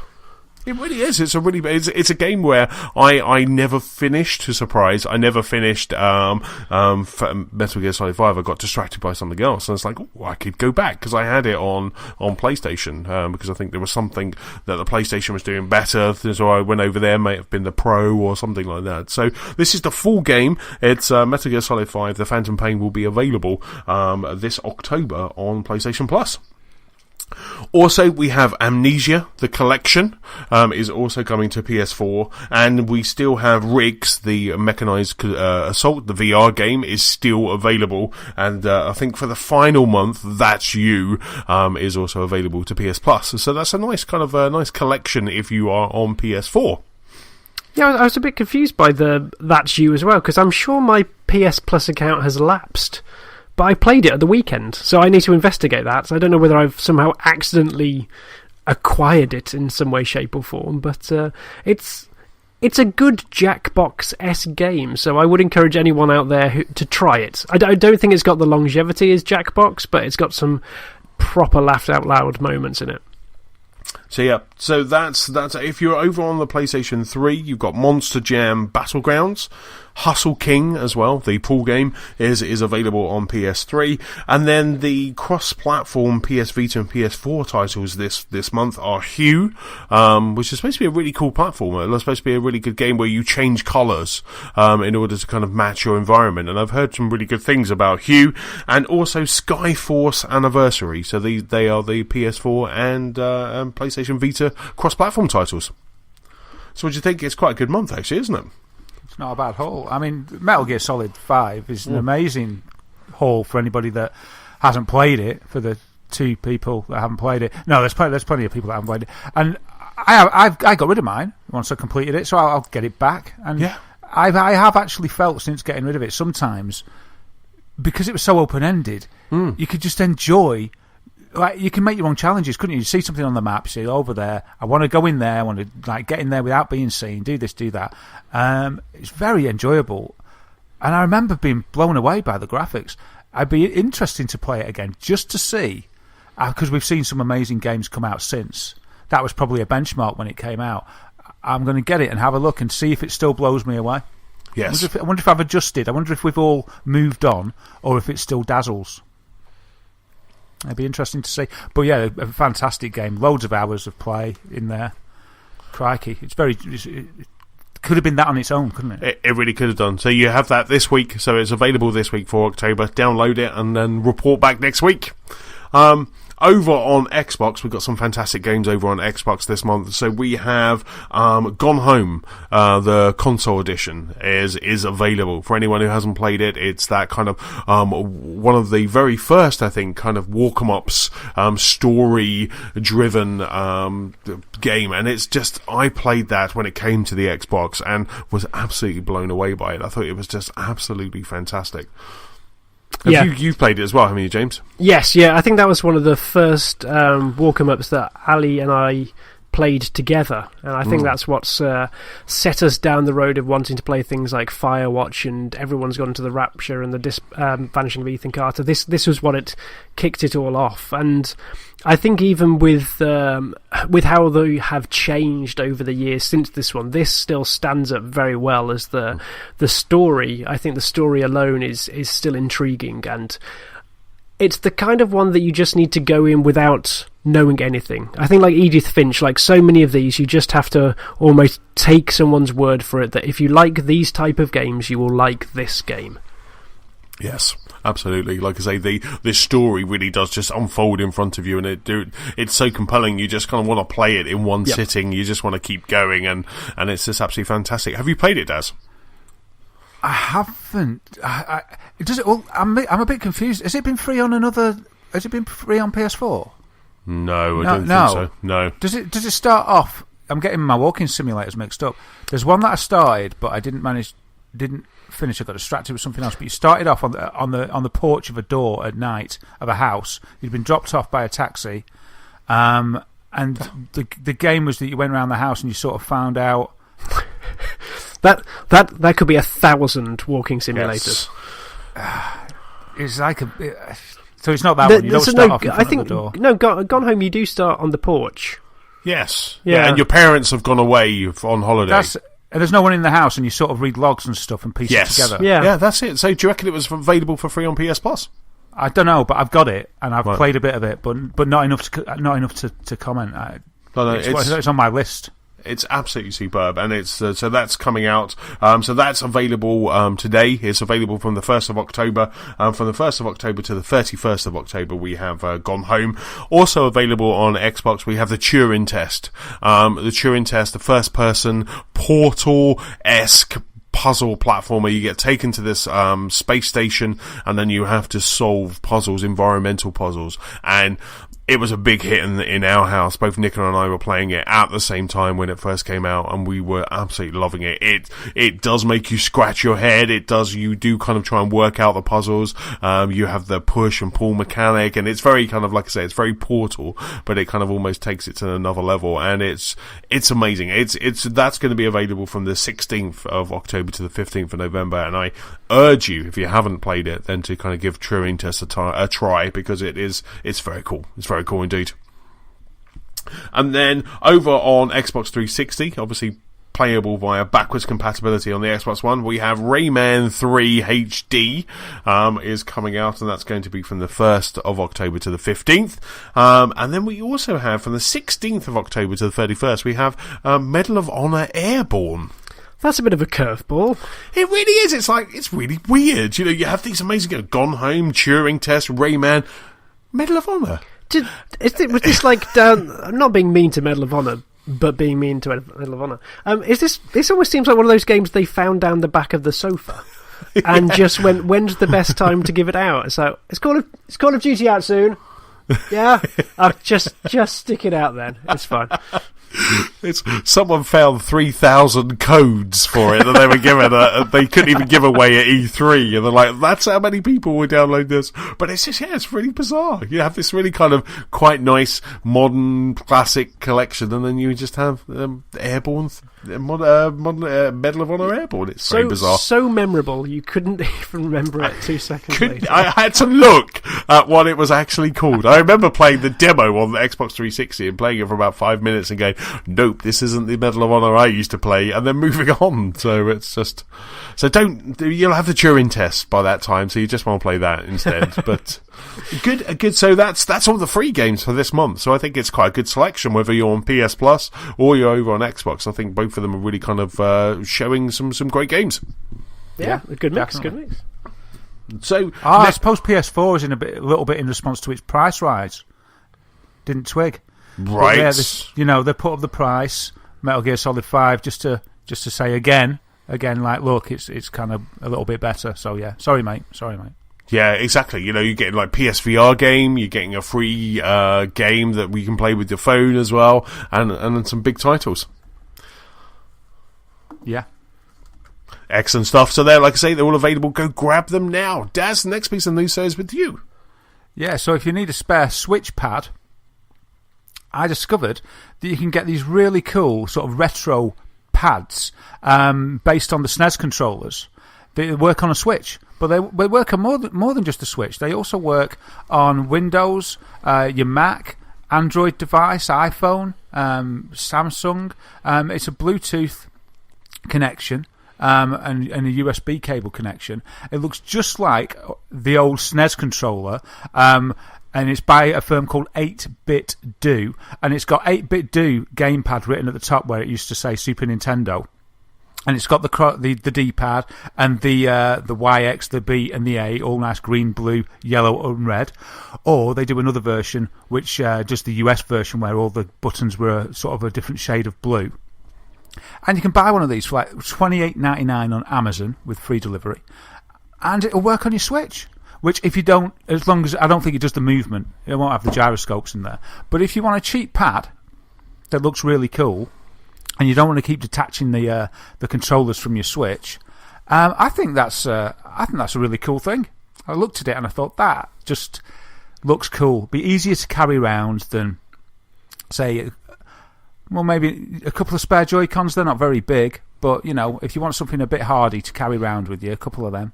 I think it's just a nice spare pad.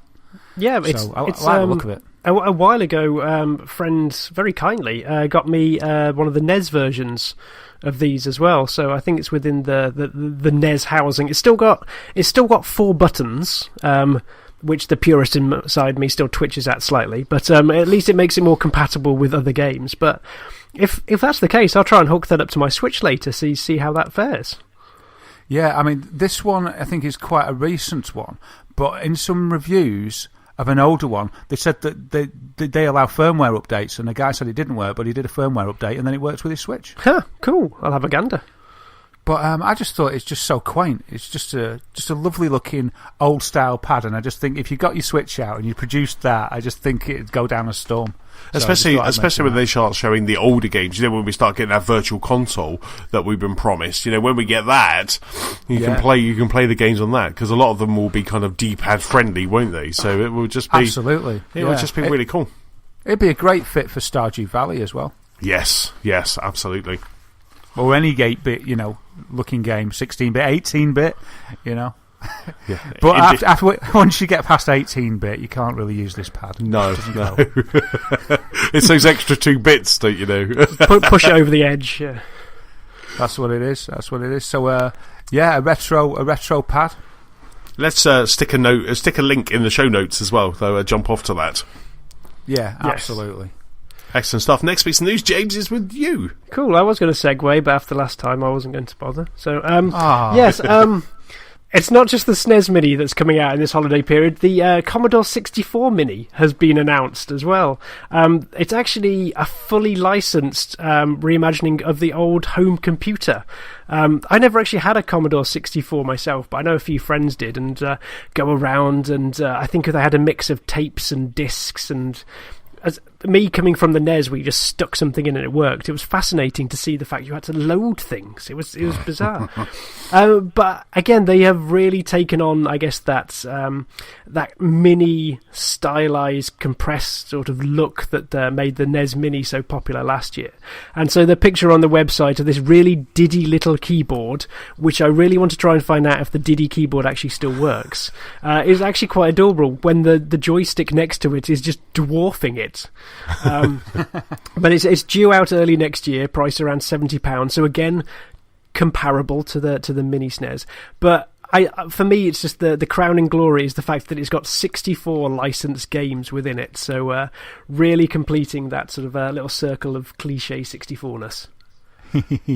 Yeah, it's funny because I'm going to have to admit the 64, it seems, was in the minority. Everybody I've met in later life that doesn't live on my cul-de-sac. You were the hotbed of Commodore action.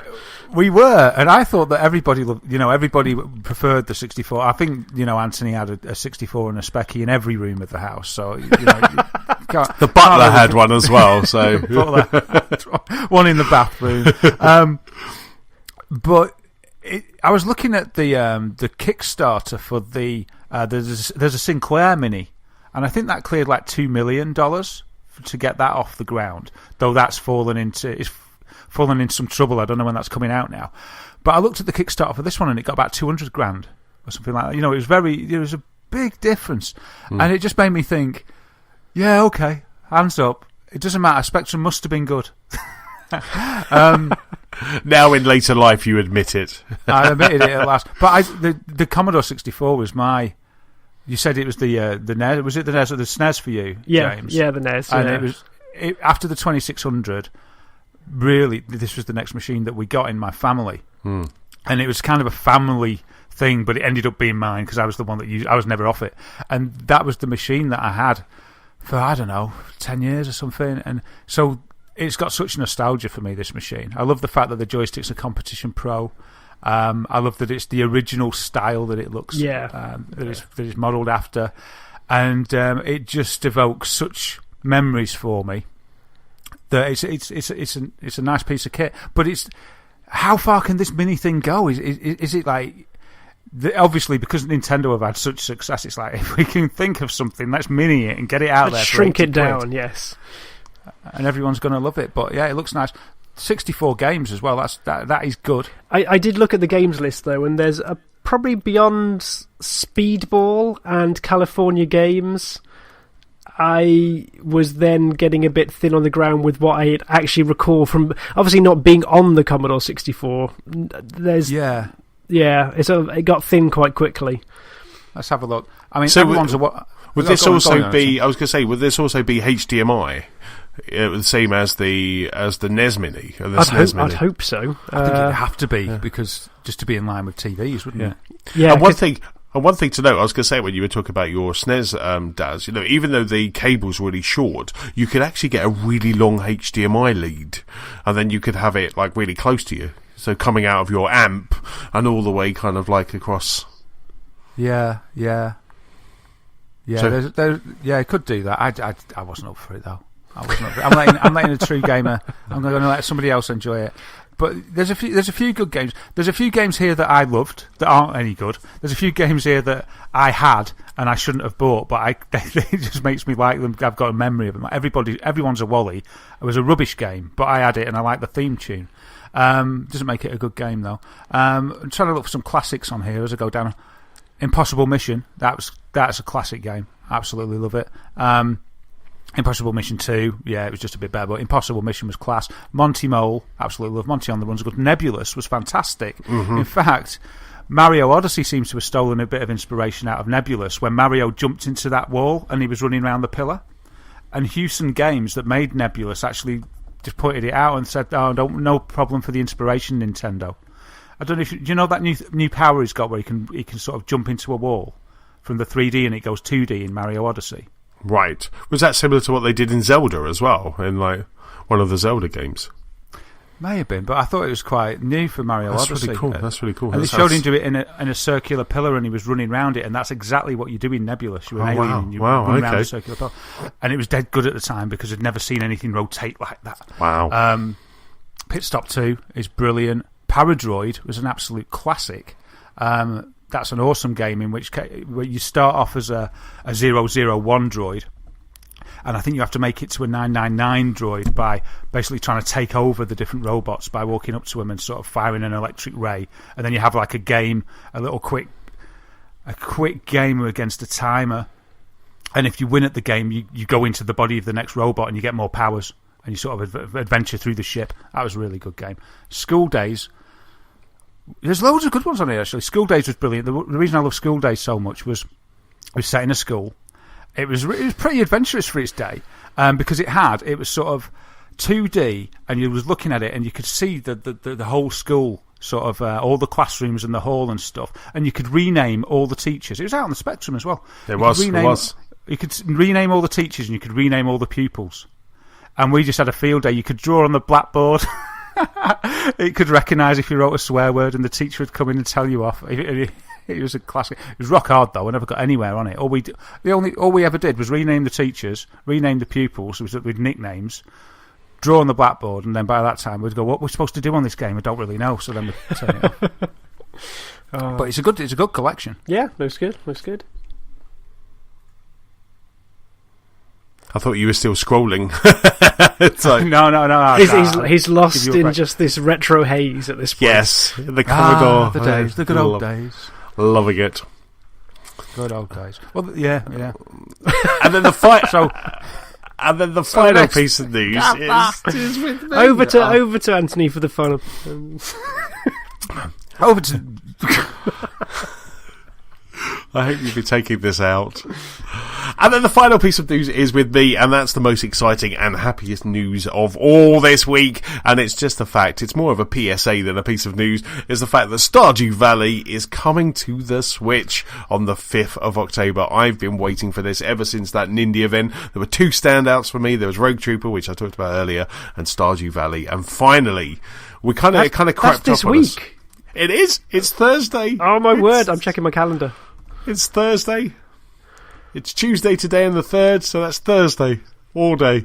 And so I cannot wait. So it's going to be $14.99 and the $14.99 in the US eShop. This will be eShop only, which is probably equates to about $10.99, $11.99 in the UK. But yeah, Stardew Valley from Chucklefish will be coming out on the Nintendo Switch. The great thing about this version that we've waited for is that it's also going to be coming with multiplayer. So the multiplayer, it's the first time it's coming to the consoles with multiplayer. Multiplayer is not out yet on Xbox and PS4, so it's going to be Switch only. Now, I don't know what the multiplayer entails, but I've already been teasing friend of the show, Matt, with I'm going to leave stuff in his garden, and I've already been scaring him. It does sound just ominous. It does. I'm going to leave stuff in your garden. I really want that. After the stuff that I used to send my nephews in Viva Pinata that used to wreck his garden, I just want to be able to do the same thing in Stardew Valley. But I was explaining it to Nicola what that is, and even Nicola was like really interested. She wished it was better graphics, but she thinks that the actual gameplay will be quite interesting, because I was saying to her, before we go to bed, this will be like a nightly ritual that we just make sure we go and farm and we do all of this in Stardew Valley. And I cannot wait to play Stardew Valley. I just think this is going to be interesting. What about you guys? Are either of you going to jump into this farming heaven? I probably am. It's one of those that I'm scared for jumping in case it engulfs me. Yes. And I think especially at this time of year when there are the likes of Mario and Assassin's Creed and, well, we've still got the Destiny raid to do as well. These things are all taking up my time, and so throwing something in that could possibly just suck me deeper into this digital world is possibly a dangerous thing, but I am probably sorely tempted. Yes. What about you, Des? I've got it on PC. Yes. And so I've talked about it before, and it is fantastic. But it would be better for me on Switch, and for the reasons that James said. If I had the Switch with me everywhere, then I could put the time in. But at home, there's just too many other games. But it is a game that you could completely get lost in. It's just with me, I have got that extra faff with the PC, though I am a sort of embroiled in PC games at the moment, but now Factorio's taken over my life, so I haven't got time for it. So yeah, it's kind of perfect for the Switch. It's a great price as well. I've actually read that people are getting it even cheaper. I don't know if this works or not, but people are saying that if you change your location to Mexico, if you go to the Nintendo website, change your territory to Mexico, you can buy it for £6. Should you want to do that? I don't know if the game's in Spanish. If you do that, it'd serve you right, wouldn't it? But I've seen a little bit of that. But yeah, I think it's a great game. But I'm a bit like you, James. I'm with what I'm playing at the moment, plus Shadow of Mordor coming out in a few days, plus Mario Odyssey, plus South Park. And that's the ones that I can remember off the top of my head. There's like a massive list of all the others. Star Wars. There's no time. But that's the joy of this, and this is the reason why I've held back playing it on Mac, on Xbox, on PS4, that you can just like pick up, play it for about 15 minutes, and then just kind of move on for the day, unless it kind of, I am worried, like you, James, I'm worried that I would just be like, all I want to do is play Stardew Valley. You've got train journeys to do this on, though. That's like perfect. I never thought I'd miss my train commute. Yes. But it's things like this, it's like with reading and games on the Switch, it's kind of a gift. It's a gift. Yeah. The trains being delayed is a gift. The state of our infrastructure of our train system is a gift to the Switch owner. But I jumped on Friday when I jumped onto the train and played Golf Story for the first time. I jumped onto the train on Friday morning. bright and early, before I knew it, I was at London Bridge, and I really just wanted to just let the train go back to Tunbridge Wells. It's like, I'm happy to just. It was 6:30 in the morning. I was scheduled to be in the office for about 7, and I was just like, I could do another hour. I could just go back and forwards. It was so good. So I'm hoping there will be a bit of this with Stardew as well. Cool. Yeah, it's the kind of thing that just suits the Switch as well. I think in this new world with the just the flexibility of having a home console and a portable console, it's things like Doom appearing on the Switch just doesn't make sense to me. Like, I want to play something like Doom on the big telly, whereas equally playing Stardew Valley on the Xbox doesn't make sense to me. I want to play it on something I can take around with, because that is just like lie in bed and play with it sort of approach. Just take in that long Saturday morning and just farm some turnips or something. Yes. Yeah. I think I'm the proof of the pudding there, because having it on a powerful PC, it's just kind of, when I put the PC on, I do tend to play things that demand its power a little bit more. You can play Stardew Valley at 300 frames a second. I never thought of that. Right, see you later. Superb. So no, I do hope I'm going to hook Nicola as well, because I would quite like the kind of household playing, kind of like Stardew, like both of us playing at the same time, as we're like, have you just done this? Have you done this? Have you spoken to this person in the town? And I'm very excited. Yeah, it's a great thing, like, for you guys that love Animal Crossing, as do I. You can enjoy it. It's a great substitute. And I find myself, I got caught up in the mining. It's like, I'll just go and have a look what's in the mine, and then it sort of says, there's a thing. It's like get to level 100 down, and you find yourself I find myself anyway just doing that, and there's the fishing and the missions and the quests and the getting married and you see, if I all mention sorts of things, anything like that to Ali, like this is the nearest you'll get to Animal Crossing for at least a year. That's it. That's my Switch gone. This is the proper Animal Crossing sequel that I would want it. You'll without be a any mafia Switch raccoons. You'll be a 2-Switch household by November. By the time Mario Odyssey comes out, you'll be like, we need another Switch. We'll have to start teasing her now on social media. Ali, buy a Switch. Buy a Switch, Ali. Superb. And on that farming awesomeness note, that's about it for this episode. Big thank you for listening. Thank you again, James, for joining us again. It's been a pleasure. Thank you for having me. You're welcome. Don't forget, you can keep up with us at gamersoflostspark.com. You can also find us on Facebook. On Twitter, we're at Lost Spark Pod. You can find us on YouTube, and also the Gamers of Lost Spark PS4 community and Xbox One Club. Daz, where can we find you online? Yeah, you can get me as Wythermator on PS4, Xbox One and Switch, Daz a Gamer on YouTube, and at Daz Whittam on Twitter. Excellent stuff. James, where can people catch up with you? I am the brand Big Sheep. You can find me on Twitter, Xbox Live, PlayStation, and Nintendo. The friend. For me, I am Chessman on Xbox Live and Nintendo Switch. I'm PS-Chessman on the PlayStation Network and Chessman UK on Twitter. Don't forget, if you have any feedback, please send it to our email address. That's feedback@gamersoflostspark.com. That's about it. Say goodbye, guys. Ta-ra! Bye. Bye. Bye, Animal. Not Animal Crossing. Oh. Bye. Excellent ending.